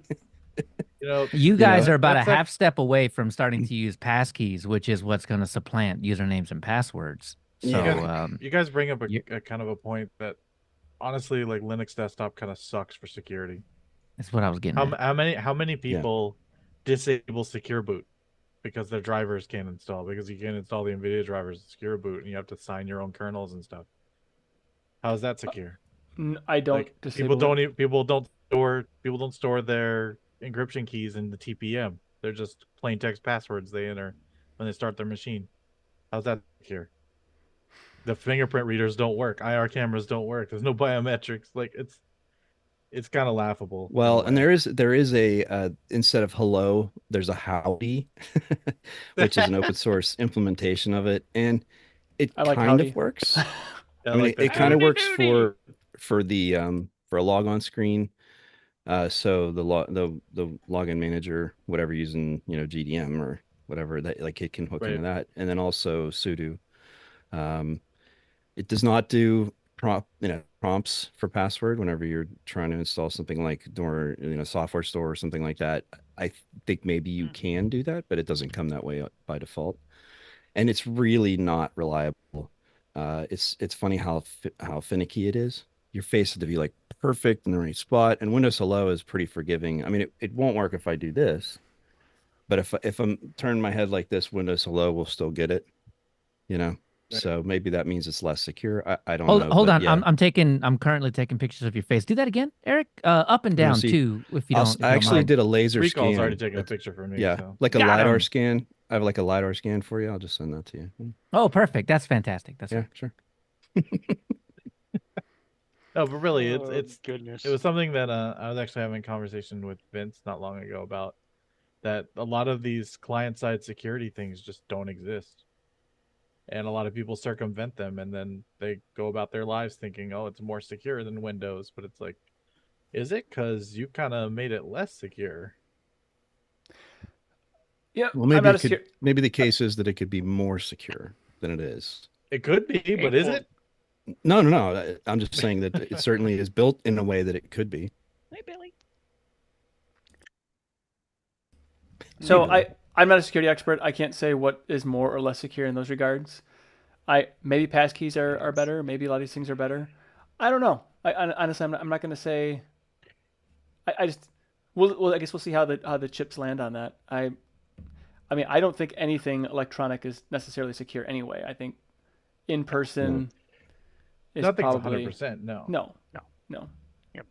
But No, also and I But like think you the can. reality is that when you see a story and it's down the list a little further, like recall, that new feature for Windows, which they've supposedly tamed a little bit, but the idea that, you've got now all this very specific information on your system and you just have to trust that it's safe where it is and that it's not going to somehow be, captured or, Well, siphoned Eric, off or you and I were talking to Popey about this a little while ago, and yeah. I mean, he had built a similar type Yeah. situation for his Yeah, I own forgot about machine, that. right? Yeah, I you're mean, right. and Yep. that's just one of those things where it's like, I mean, the idea is good. I just don't think anybody trusts Microsoft. That's really where Microsoft's Achilles heel is Microsoft. Yeah. And right. when they do anything, there's going to be a Well, huge amount of backlash and for it, no matter and what here's it the is. thing too, like they're making this seem like it's just an altruistic feature that is, oh well, we're just doing this for our users, but corporations don't spend development resources on something that doesn't somehow then tie back to revenue. Like they don't. I mean, it's not how it works. There's a Right. million things they could be doing in Windows that would improve the user's experience, but they're never going to do them because they're never going to make money off of them. So why is recall? Is it to sell more licenses or Windows computers? Well, They're already it's doing so they that. can put the little link at the bottom where it says, "Hey, we reminded you about that one book you were trying to read, but also what about Office 365 for 9.99 a month? No Good big point. deal." Good point. Yeah. Yeah. Sean, I love. Sorry. I'm sorry. Hey, um, so just wanted to jump in here and mention that biometrics can actually be used against you in in a legal sense, where a court can say, "We need your fingerprint," and compel you to give them your fingerprint to unlock that thing, where Yeah. a password cannot be used that way. Right? That is something that is, Well, you yeah, know, both. what is a password? I don't know. Could be anything, right? So, Yeah. Yeah, I it has There, to forget. do with there was a court case recently that said this that because it was something that it wasn't like I guess the person's head, they could actually force the person to give it up, like the fingerprint or something. yeah. Yeah, I gotta look up. I gotta look up the news it's story, but I don't remember what exactly the the thing he had to give up. But because it wasn't a it was a physical thing to right. unlock the Yeah, device. yeah. So if it's something physical, that a court or government can get, they can force that. They can force you to give that up.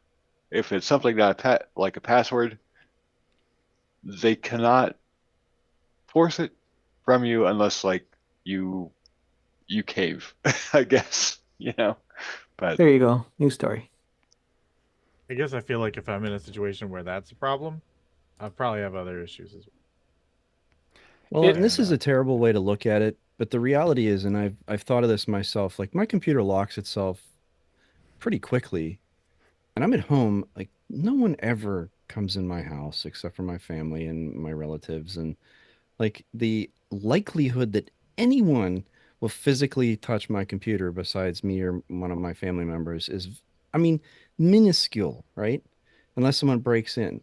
And the idea that every time I walk away, I have to come back and log in. Like sometimes I go, why do I do that? Like it's completely pointless, right? Right. Yep.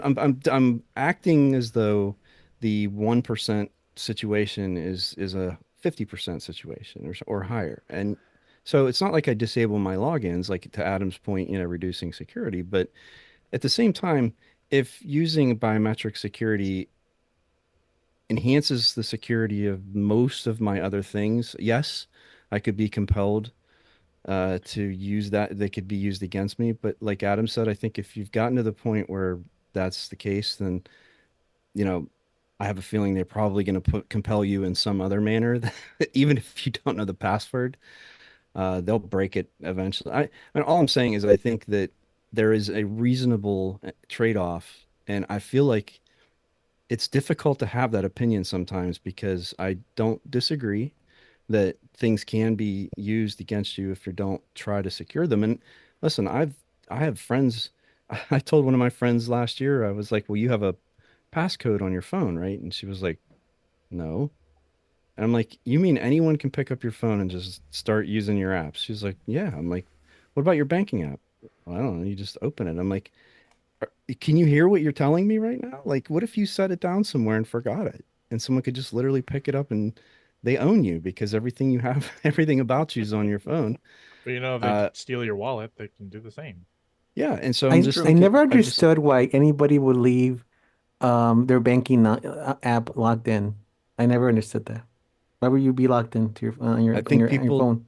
people just don't even think about it, Eris. That's what I'm unless it's happened directly to them or someone they know.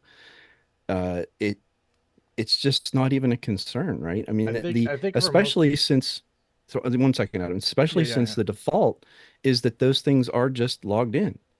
And maybe they offer you to do the biometric, which I appreciate that at least sensitive apps like banking apps do ask for a second authentication whenever you open them. So even if you do stay logged in, there's at least some barrier there. So, but yes, there are absolutely situations where I don't understand. And really, what it comes down to is that's the default. If the default was you have to use a strong password, you have to use some way to secure this, first of all, users would probably complain about it because it would be too difficult or they'd forget or whatever. But ultimately, that's the only way that's ever going to happen. Sorry, Adam, go ahead. No, no, I was gonna say, I think when it comes to all this stuff, like, it's easy. Well, first, it's easy for us to say because we're a little more knowledgeable of this stuff, but it's also that, man, most people are balancing this against. I only have so much time on this planet. I don't want to bother with all this. Like they have other concerns to worry about, and can that add to their concerns? Sure, but when you're worried about working two jobs for your family, or worried about making rent, or worried about the new relationship you're in, or all this other stuff, I doubt. Oh no, I turned on auto login on my bank. Better turn that off. Is anywhere near their brain. There's so many other things in life that people are focused on that it's Yeah. pretty easy to have that myopic view of, oh well, this is just like this is silly. Why aren't you doing this? But it's like because there's like 1,000 other things I've thought about, and, and this is not one of them. But that's where bother boxes and prompts come in, and they really do work. I mean, it Yep, study after study absolutely. shows, if the app maker is smart enough to kind of just say, look, we know our users aren't doing the right thing here. Let's just remind them in a fairly gentle and easy way. I think there's a pretty strong response to that. So maybe there'll be real. more of that. I don't know. Well, there is in the UK, they have forced like how routers and stuff come with like admin pre-configured. They've laid down some laws in the past month that basically say that you can't do that. So I think overall we're getting the picture that the defaults are not good enough, and we're making the defaults better over time. And it's gonna happen piecemeal here and there, but eventually everything is gonna come together where the defaults are just better overall, and people are better protected all I the had time. a Go ahead. I'm sorry. I just want to kind of related to something you said. I don't know. Eris got his hand up. I want to make sure we get to Eris, but I just want to just thinking. I have locks on my house, and just kind of make it more tangible. The idea. And do the locks really keep people out? If someone wants to break into my house, they're going to break into my house regardless. And the only real defense for that is, physical defense Shotgun. against someone that, however you see fit. Um, every state has different laws. I like Michigan's Tickling. law. I go for And tickling myself. well, I mean, if you want to bludgeon somebody, I mean, anyway, the point is, you have to defend your whatever it is that you have. There are bad people out there that want to take them from you, because some people find that as a more appropriate way of gaining resources, and which is not. They're hurting other people. So I think when it comes to security, and I could be wrong on this, so don't take this. Consult your doctor about your security issues, but the way I look at it is I'm going to harden my systems enough to basically keep out the drive-by. Essentially, they're not going to be open and free, whether it's my phone or my laptop or whatever. So when I worked for Uncle Sam, fellow soldiers, if you left your phone or computer unlocked because you did, that was always a bad thing. And I have been a victim and also a Perpetrator. perpetrator in those acts. So I learned very quickly. And so it's like, how hard are you going to make your system to crack, basically? And I think that, if it doesn't matter if someone has physical control over your laptop, they want to get into it, they're going to get into it no matter what you do. There is a way to bypass it. If it runs code, it's vulnerable at some level.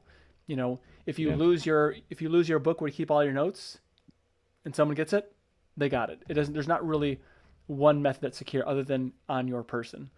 So that's how I look at it. But Eris, I want to hear what you have to say. Oh, I just want to go back to what Eric said about the banking apps or something. Um, we figure that I think, very few banks, like probably a handful, actually allows you to do a multi-factor that's not SMS. And even know. even some of them, you can do like a YubiKey or something else, and they back up to SMS. You don't have your YubiKey, you can just use SMS to get in. Don't worry about it. Look, I hate if that so someone's much. if someone's out here SIM swapping you and they're able to take control of your phone number to get the SMS key to log into your account, you've already lost your username and password already, and you're already a high enough value target to be Right. able to have someone looking at you like that. So Yep. I feel like, I mean, maybe it was just your time. That's why you don't put all your money in one bank. That's the maybe Yep. that's the takeaway. I had a family member contact me earlier this week, and she got one of those dark web notices from, like, I don't Oh know, Lordy. her bank or something. It's basically, I mean, they're helpful, I guess, to tell you that, here's the information that was breached, here's where it was found, Right. here's when it was Yep. breached, blah, blah, blah. And so she kind of said, I've changed passwords, she's pretty savvy, but the question she had for me is, how do I get this information off the dark web? And I said, you don't. It's there. It's And there. and the truth is that no matter how secure you are, unless you never give your information away to another company in electronic form, uh, and it isn't stored somewhere in their database or something like that, then you're that's the only way to guarantee it, because you could take all the precautions you want in the world. I feel like I have a pretty reasonable security setup, and I've had so many breaches from things that I don't even have a choice dealing with. Like, these are just companies that you have to deal with, Oh and no, you don't even have a choice. Like Experian, you didn't they sell your data, choose. right? Yeah, They you sell didn't you didn't choose to have a credit report. Yet Experian's out here getting breached all the time, and Right. now your Yep. information's out there. So I mean, I think really surprised that there's no legislation or rules really around data brokers. I mean, I'm sure there's some, but the idea that these companies can just suck up all this information and then they sell it. I mean, of course, Mhm. it's some of it's benign as a white pages kind of thing, but the idea that someone could be doxxed so easily because your data is just for sale, you know? Uh, you're starting a mailing list. My wife said this today. I'm like, why am I on this mailing list? She's like, she reminds me of stuff all the time. And she was like, yeah, someone probably just bought a list that you were on. Yep. Like, duh. Yeah, you're probably right. Yeah, So- you just So- went over to the grocery store and bought your groceries, and somehow that information got into the to somebody's hands, and they sold that information, and you're So if done. you pay with if you pay with cash, you never get a credit card. I mean, you'd have to do a lot of work to keep Mhm. yourself You- off these lists, like a lot of so work. And basically, then- to keep yourself off these lists, you'd have to never be connected to the internet in any way. yeah. Never put your information out there. Never log into a system with your Yeah. How set would up you your have, accounts or all you this can't have stuff. utilities. Yeah. You can't have a bank account. You'd You have to can't live drive off a the car. grid. I think that depends on I your mean- municipality and certain things. So like because I live in like Podunk, USA, you don't a lot of these things you don't have to have. But if you want electricity, yes, yeah, then you need to Okay. have something. You have a house, unless like you built that house yourself. Right. Your name is out there. Contractors, Oh, yeah. whatever. So Oh, All the you can deed. you can look up the history of everyone who's ever owned this house online, which is very frightening when you Yep. think about it. it's because they have to disclose everything there in case there's like they found bodies buried under your bedroom floor or something. That they have to those were Yeah, but- chicken bones. They were chicken bones. Okay. You know, Yeah, Bones of my barbecue. ancestors. this is very sad. I actually had to bury one of my ducks today. So, Aw. yeah. Okay, no more talking about What kind bones of then. predators do you have? No predator got it. I don't know what happened. Oh, Old okay. age possibly? Chupacabra. Hopefully, Maybe it's it's a not, Any- happy story. It was a duck that lived a long, fruitful existence. it was pretty old. Yeah. And actually, I got it from somebody who had it. It was pretty old. So I think just Oh, I so do you have guys a, sold an old duck. I hate when that happens. That duck Given. had some trauma. it did. I It do was have very sad. a question for you guys, another topic, if you will. And have you guys seen Apple's latest announcement? They are Mhm. teaming up with ChatGPT to start, to develop their own AI. And this is the thing that really gets me with Apple. They're ingenious naming schemes. They're calling it AI. They're calling Apple it AI. In- Excuse me. Apple- No, Yeah. Apple Intelligence. Uh, This is what they're calling it. oh, It's beautiful. AI. That's got him. They That's got him. can't. they can't like copyright that. I'm sorry. Maybe they should call it IA. Like I saw that iPhone, it's going to be I- announced That is on Monday. that is the most Apple thing I think Officially. I've ever heard. Oh, I know. Exactly. I was But like, they do. Apple. That's what they do, though. They do exactly this, and then somehow 3 years later, Well- it's like, well, Apple's the only one that does this, right? Right. Well, I mean, you think about watch. So, gee, I wonder what that product is. It's a watch. Well, yeah, exactly. The problem was that Apple Genius was already taken care of. Wow. AI. Well, That's so so what I'm kind smart. of surprised at is that they went outside to a third party to do it, but I guess they just didn't want to deal with building Yeah. their own model and stuff. When you It's got that already kind of there. I money, mean, the No. framework why do for it yourself? yeah, Well- exactly. The framework was already there. It was just easier to team up. But here's no, Gotcha. they did the exact same thing with Apple Maps. They used Google Maps for the first 3 years of it, and Yep. then created their Oh, own that's maps. true. It sucked for a year, and then now it is. And I challenge anybody with an iPhone or anything else to do this. It's Google. just about as good as Waze. Not Google. Yeah. Google's Nothing's not as great. good as Google. Waze. So I would challenge anybody to 1-to-1 with Waze. And I mean, well, Waze will take you through somebody's front yard, but I mean, Apple Maps will get you there on asphalt. So and they're Well, doing the they'll same take you exact through thing the with yard and then AI. they'll put a little car wreck on the map for you. Oh, right. Yeah, exactly. Well, there's a slowdown right here. Yeah, but that's what Apple's doing with AI. They're going to use ChatGPT for the first couple of years. They're gonna in Yep. the background, they're gonna do their own learning model thing, and then they're gonna re-announce it at a WWDC, and they're gonna be like, Some fancy name. Apple's. But what do you in- think? What do you think their focus is going to be, though? What value do you think? Is it going to be like a replacement for Siri? Is it going to be It is generative? no, it is the Is replacement for Siri. Okay. It is going to Okay. be talking to your phone. That's what Gotcha. it's going to be the her thing, except less falling in love. I hope. Well, hopefully, I if they mean, use Scarlett Johansson's voice, I mean, come on now. No. That's ChatGPT is getting in trouble for that right now. We It can't will use be So that. the, Siri. I It will love be that so Siri, much. but it will actually work because you can't do anything with Siri. yeah, exactly. Well, Yeah, you can ask her to set. I can tell it to play a song. It'll play a song. I use it for like, hey Not it. Siri, set an alarm. Oh, be careful! I'm gonna talk too loud. She might can hear me. And you know what? Um, That's exactly how I use Google. Set a timer for 10 minutes. Yep, exactly. That's about all it But does. I had her face down so she couldn't hear me. That's good. But yeah, so on the WWDC, I think I said that right. That You announcement did. thing they do is on Monday. I think it's at 1 p.m. Eastern, 2 p.m. Eastern, something like that. And that's when they're going to actually do the official announcement of this Apple Intelligence. So I'm planning on watching that because I am curious to see what in the world, what they're planning, so to speak. I mean, obviously they're not going to say everything; they're just going to make an announcement. But Here's what I've kind of found, though, for myself is that there is really this secondary market right now for AI and large language models where you can take through their AI and stuff, Chat GPT, OpenAI's products, and some people are doing some really interesting things with UI, with prompts, with the ability to make it more accessible, and not only that, but more accurate. Adding in a lot of like referential material where there's just a way to verify things that are coming out. I, I asked three different AIs today. When was the first release of Fedora Silverblue? Stop asking. This is a very big point. I think everybody needs to hear this.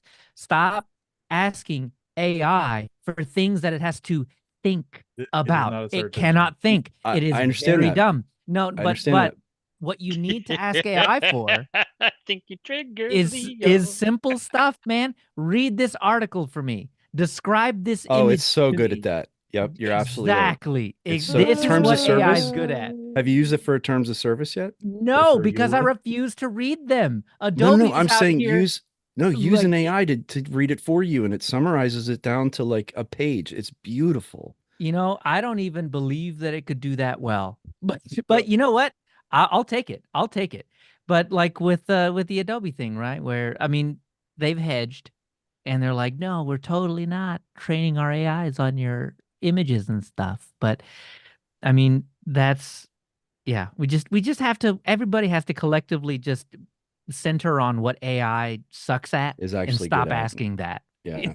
Stop doing that. It's bad at that. It's not necessarily that AI is bad at it. It's that people tend to fall back on their old habits, and people use ChatGPT, Gemini, etc., as a search engine. And they're Right. missing the point of Right. what it is. And it's not that it can't give you an answer. It's that Oh, it'll give you an if- answer. if It will you- be if wrong you- sometimes. right, but if you prompt Yeah. it as if it's a Google search, it's going to give you probably just not a great answer. You Right. have to provide it context. You have to provide it examples. You have to provide Follow-up like, questions. Like if I were asking Steps. about when Silverblue came out, for example, I'd just do a Google search of that. That'd be a much know. simpler way. I But didn't if do I it. asked, Well, Google Right. won't let you do that if you're using the Chrome browser, which everybody uses, which y'all should stop using. Stop, Sorry, stop Adam. making Google searches. It- But it- but it's all the good. reason why everybody is assuming that AI can do Google searchy things is because Google search is making that the default action until recently. Well, and look at So Bing. it's- Bing is very similar in terms of the way they're putting Copilot very front and center. Yeah. So Mhm. Yeah. sorry, Adam. Yeah. I didn't mean to interrupt you. Yeah, Go me ahead. either. I'm sorry. it's all good. It's it's not necessarily that the large language models don't have the information or can't get the information. If you're familiar with something called RAG, or retrieval assistant generation, like it can in fact do a web search to give you the information it needs, right? The issue is when people ask for simple queries like that, they're better served on a search engine than they are on AI. But when you want to generate something new, when you want to get insights into something, when you want something more complex than basically if you normally would do a Google search where it's like you have your search query and then you add Reddit to the end because you want a more nuanced answer, Yeah. those are the things you need to ask for. And you have to be very specific. You have to give context, give examples, right? Like, and not just what you want, but what you don't want. Yeah. Something like that. Like the prompt engineering thing is the difficult part. And there's a lot of you're education. so So that's right. that needs to everybody's be job around that. now. But Yeah. all of our Well- jobs are going to be prompt engineering. Well, it's funny when you necessarily. play, especially with- I don't believe that at all. But No, but I have to play that. and When you- He's stirring up the pudding, is what he's doing. I watched a video a while back where the guy, he brought up a good point. He actually used Steve Jobs' quote for this whole thing to bring that back to Apple again. Is that people, when they see new technology and new things, new paradigms, they fall back on old habits. And that's what people are doing with AI. They're looking at it and they're like, oh, so it's like Google. And so they use it like Google, and then they get terrible results, and they come to the conclusion that, oh, the AI gets everything wrong, the AI is dumb, this is stupid, why are we pouring all this money into it? And it's like, well, it's kind of your fault you were using it wrong. well, let's not be that generous. You're holding it wrong. Come on, Well, that's a little more generous than I would say. No, but go ahead, like finish. okay, so in the chat, Pamina asked how much time and effort does the user have to expend to make the AI models function correctly, and I said not much if you're not using it as a search engine. I have taken to sending return emails to spammers, to people that are expecting spammers that are expecting a response. I've been sending all kinds, but I also asked the AI to make it as sarcastic as possible. And a return email that says what I want it to say, it generates me like 6 paragraphs of stuff, and I send that back. And sometimes I get an angry person on the other end, so it worked. And other times I get auto-generated responses, so I know it didn't work. But the fact is, I've pissed somebody off, and AI was perfect, instrumental in that Right. bringing forward of the emotion, and I feel like that's a win. So AI is great. So that kind of ties back to what I was saying about a third parties taking these technologies and wrapping them in a better UI, or let's say putting more guardrails or building a different expectation, whatever that is. But I've encountered a few of those that have worked really, really well. Perplexity is an interesting one if you've tried it. The reason being, when you're doing research, you can almost do like academic research where it's giving you citations for all the statements it's making. So it's not just, coming up with something, or like I said, again, and Adam, just so you know, I do it for fun. Like I do it just to see when I ask a very specific question, can that model actually articulate it? Now, interestingly enough, OpenAI's website, if I went straight to ChatGPT, got it perfectly right. Fedora Silverblue was in 29 in 2018, and that was accurate. So obviously they had a way to answer that question in a more succinct and correct way. Gemini was completely wrong. Copilot was completely wrong. But again, you're absolutely right. That isn't what you wouldn't really ever use it for and expect it to work in that way. And to Leo's point, yeah, for generative stuff, that's why it's called generative, right? I mean, it's beautiful. Exactly. Right. Go ahead. I was gonna say my comment of people, you're using it wrong sounds harsh, but it really is kind of the point, because so many folks have a bad take on what it does and what it can do. Simply What are they based being on their told own right now, though? inexperience. What are It they can being do told right now? anything. It can do Exactly. everything. Yeah, they are being told that. Eric, it's a human basically, and you It's can use it for intelligence. every human. Yeah, exactly. And that I think is the point, right? Because we keep Yeah. calling it AI, and not we, like everybody is Right. calling it Right. AI, and the I in AI stands for intelligent, except it's not. Right. And we have to be, to Adam's point, we have to be very specific about what we ask it to do because it's just really bad at stuff sometimes. I mean, Well, but you wouldn't do that. You have to treat it like a child, right? Like Yes. it's a very Yes. intelligent child. Yes. And not intelligent as in articulate or wise or any. It just has a lot of information, and just like a child, Photographic you have memory, to- right? Check it out. If Exactly. if Wikipedia were a 4-year-old, that's pretty much what we're dealing with. Right. So you have to be explicit, and Yep. and there's a certain amount of implicit knowledge there too, but it's just a different tool. It's not going to magically like do things When- that you. But When you first start using any technology, there is a certain learning curve. I don't care how straightforward they make it Right. seem like, oh, I just type something in here and I get a response and that's it. You said something very true, which is you have to understand, maybe even like give it negative aspects to say like, okay, I'm going to give you a very specific prompt here and tell you what I don't want as much as I do want. Those people who have been using generative AI actually, that's a very, I can tell you've actually used it because that is exactly how you interact with it to get what you want. Because otherwise you will never actually get what you want. You'll get something interesting, creative, maybe related to what you asked for. But when you get specific and you're like, okay, I need, and especially when you're doing like image generation or something like that, where it's like, no, I don't want a tree, or I do, or, it is much more about being that specific. And you're absolutely right. It's not intelligent in the sense that it knows what you want. It's just taking the words that you give it and determining, probably, what is it? I just lost the word. It's guessing. It's Right. guessing. It is. It's not. It's Yeah. not guessing. It's way more complex than guessing. Right. Well, It is not okay, right. guessing. But to people that are Probability. speaking into That's their what I was phone, looking for. Sorry, probability. I It's think concluding things. I think to people that are just spouting stuff into their phone, I think the response that they get feels a whole lot like guessing. Yeah. Maybe. But I do think I'm really hoping we're at the top of that hype cycle where, they're throwing it at everything. And of course, 90% of it's going to fail. 95% of it's going to fail. It's not going to work. It doesn't fit. Doesn't accomplish the task. They're not going to make it any better. They're already out of data.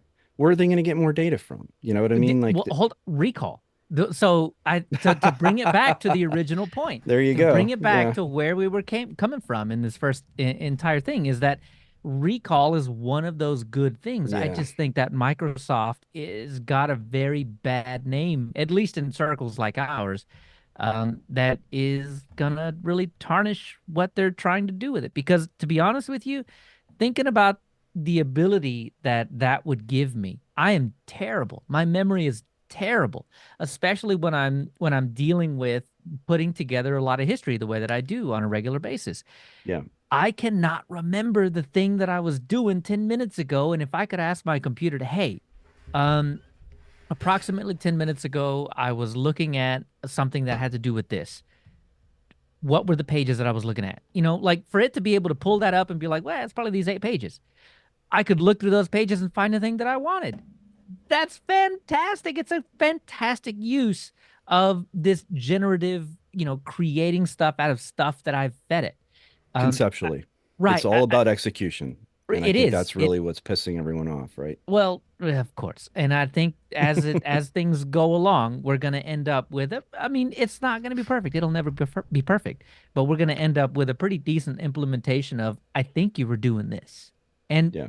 if it's right 60% of the time, I'm happy. Still saved you time. Right. Yep. Exactly. Exactly. It's Well, actually Honestly, works recall 60% is of a the bit of a time. moot point because it needs specific hardware that you can't buy at this point. So, Well, that's a short-term problem. It'll still work with your Intel processor, though it'll take forever. It'll work with your NVIDIA GPU, which will take shortly less. But yeah, you're right. The NPUs, the neural, and again, Processing unit. we're diving into this like it has a brain. It's Right, not a neural. neural thing, but Yep. it's And then like you we're also diving need into that. What is the Microsoft's Copilot? You need a Copilot plus PC. Right, which has an NPU Yep. built into the Well, CPU buddy. to do these and, very and specific currently you calculations. cannot buy. So, Right. Right. So I'll, who? I'll I'll go back Who- to what I was saying earlier about people having a whole lot more concerns than about security.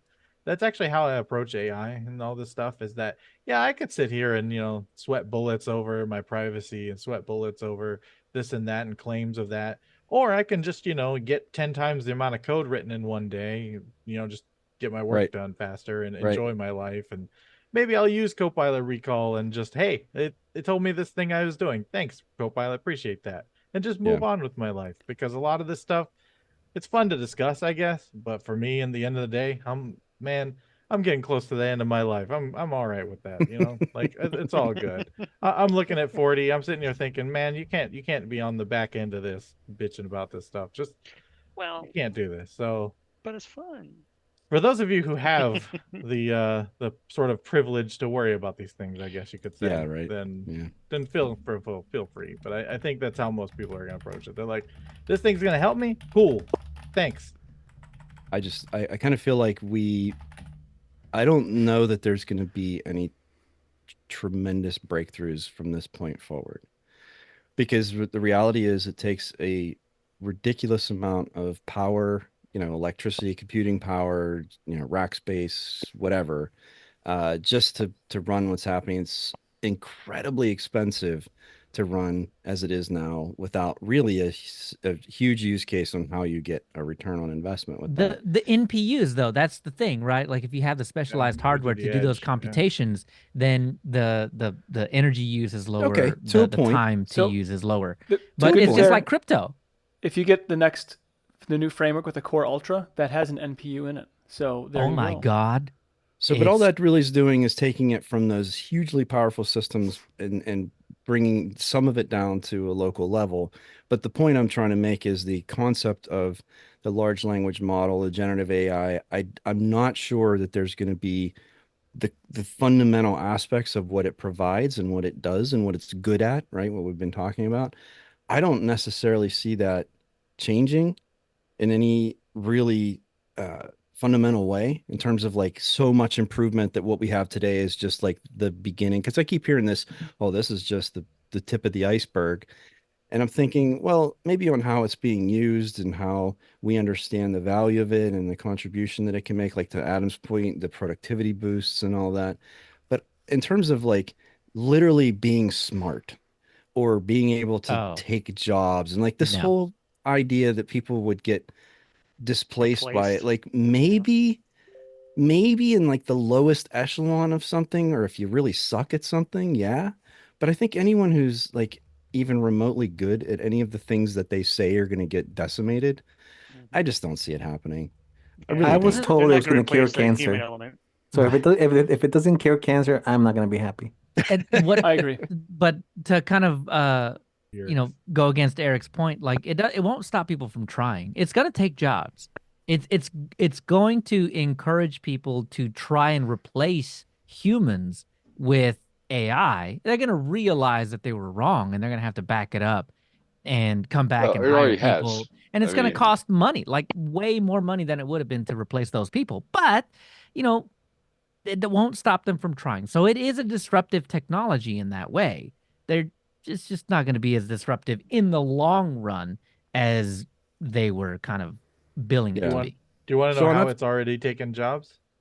Yes.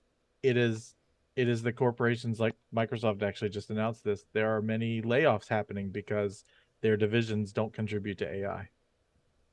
Right. Exactly. But this is one of those things where I Wow. think that they're in the middle of what I'm talking about, where they're going to realize that humans were better at this after all. And they're going to end up hiring maybe not all of them, but they're going to end up hiring a whole lot of people back. Right, but the AI itself didn't replace them. It's the simple fact of business around AI, and if you are not, Oh, I see what if you're your saying. Yeah. position in business does not generate It's- value for AI companies, for these Mhm. companies, the Yep. AI parts of them, then like you're getting replaced. They're basically they're in divisions of Microsoft that no longer that doesn't align on the focus that Microsoft wants They to be were at. cutting those jobs already. It just had an Don't give excuse. that You credit could to make AI. you could make that Uh, you could make that argument, but then no, when the internal I don't memo think so. specifically says it that they were not part of the AI wave, well, then Remember when crypto was the big thing? Well, and you know what crypto got, Blockchain. Nate? Nate, crypto got very specific computers to do crypto calculations. And what is AI doing? Getting very specific computers to do AI calculations. Right, So at we're in great the same cost. exact boat. Yep. That's the only thing it is just tremendously expensive. And I think for any company, if you look at the reimbursement structure of like Microsoft and OpenAI, and it's really as much about having access to Microsoft's Azure platform and their infrastructure as it is about the money, right? Because that's really what OpenAI needs is more compute. They have to keep growing in order to push forward. And I think that's where you get to a point of like, what is the threshold of sustainability on this? Yes, we're in that phase right now of trying to monetize it, trying to productize it, trying to squeeze it into all these different places. And again, some of it's going to fit and add value, and some of it's not. But ultimately, that's what's going to limit it from moving forward, I think, is just the incredible expense that's involved with that technology. There are So limits. so who's using Olama in Linux to bring it back to the I just Saloon? saw I there's an have app. actually do use that. Yeah. That's right. It's good. It's pretty good. I use Olama with an extension in VS Code called Continue, and that allows me to run local models for both chat and auto completion. Neat. So there are some auto completion local models you can run for basically what GitHub Copilot would provide you for a fee. Instead, you can run it locally. I also happen to have a stupidly powerful 4090, so I don't really think about whether or not I was those are going to too ask if there much. was a But hardware aspect to it. Yeah. yeah, you definitely need an NVIDIA GPU. You Yeah. can do Mhm. it on the CPU, but it ain't great. Yeah. And you can do it with AMD, but again, not great. Yeah. But yeah, I mean, I have run the local model. They are not they're not as good, obviously, because they're limited by the number of parameters, right? Like I'm Yeah. usually running anywhere between a 7 and a 13B, so billion parameter model, and that fits comfortably in my 4090's VRAM. Wow. But it's just it's not really something for most people, right? Like I got 24 gig of VRAM, so I can run a sufficiently complex model. But when you're sitting there running like a 3B or a 1.5B, and just 8 gig of RAM or something, then yeah, it's not going to give you the results. You may as well at that point just pay for Jippity.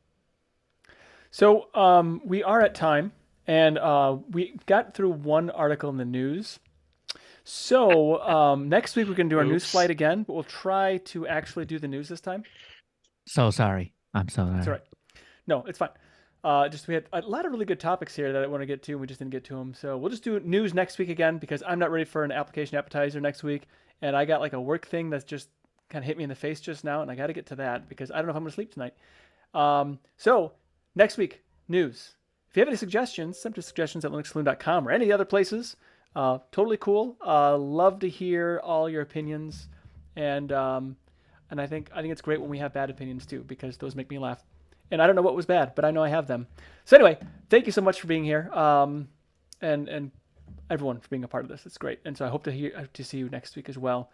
But to do the proper close here, so real quick, Eric, you have a Distro Hoppers Digest that you're a part of, and you got Yeah. something coming out real soon. 52 just came out. We're going to record 53 probably this week. And so that'll come out. And yeah, been doing all kinds of podcast stuff and audio editing. And it's fun. I enjoy it. Good, I like it, and thank you very much for being here. It's always good to see your face. Thank you. And Steve's very own, he was in the chat, but he didn't show up here because I guess he's running Windows. He's embarrassed about it. I don't know why. That's kind He of was crazy, but scared. He was it's scared. weird. You should just because it doesn't matter what operating system you're running. So anyway, he does a show in the morning on Sunday mornings at 8:30 a.m. Central or 9:30 for those living in the civilized world. So check that out on the YouTubes. And then Leo, you're part of a rather exciting podcast called Linux User Space. I was And- actually editing the thing, and then Jason issued a challenge, and so I had to come and talk about AI. Apparently, I don't know what he's talking about. Okay, I do. Yeah. So I came here, but I'm working on our Gen 2 episode. So we did the Gen 2 history. We ran Gen 2 for an entire year. Apparently I did it wrong, but it's you live and you learn Gen 2, and that's the deal. So Gen 2 history is coming out here on Monday. So keep an eye out for that. That's going to be fun. It'll probably be long and storied. I'm surprised it's not a two-parter. Don't have that energy, man. I don't know if Jason, I'm gonna make this kind of a your thing, just because I joined you. Okay. But so Dave's Vintage Apple Tech, he was in the chat. He didn't join us, unfortunately, on this, but he did enjoy watching. He said, but he also said you are welcome to join his Sunday live stream. Now his Sunday live stream is a long one, so you can people come and go, and 8 hours. it's like an open house, graduation party for 8 hours, except it's an open house. Vintage tech or whatever it is that you're doing, because I mean you're on there, Jason, and I haven't seen you crack open a single Macintosh case. So Nope. come hang out. It's fun. I'm gonna try and be there tomorrow, and so Yeah, and unfortunately, I will not be there tomorrow because I'll man. be at the nerd store playing Magic the Gathering. well, that's cool. I'm gonna definitely show up for at least a little bit because I have things to work on and so forth. I Also, mean, if you, feel free to join if anybody wants the link or anything. Let me or Nate know. We can get you the link. yeah, you can probably put it. I mean, you can probably throw the link right there in the chat, Jason, if you want. Is that okay, Dave? Can I do that with your permission? He said it was okay. He says you're welcome to join. That was an invitation for a link. So, and then I'm part of a podcast called Linux Out Loud. We just released an episode. It's kind of about technical liabilities, essentially. When do things become a problem? And we had Bill on there because Matt couldn't make it, and it went off the rails because I think that might be a Cubicle Nate issue where things go off the rails. I don't know. I have a website called cubiclenate.com. I talk about things I do, so you can check that out if you like. So Saloon is part of the Tux Digital Network. Check out more great shows at tuxdigital.com. I want to thank you all for your support, however you do it, being a part of this conversation, both the Zoom meeting, the YouTube stream, as well as everyone for watching the show after the fact.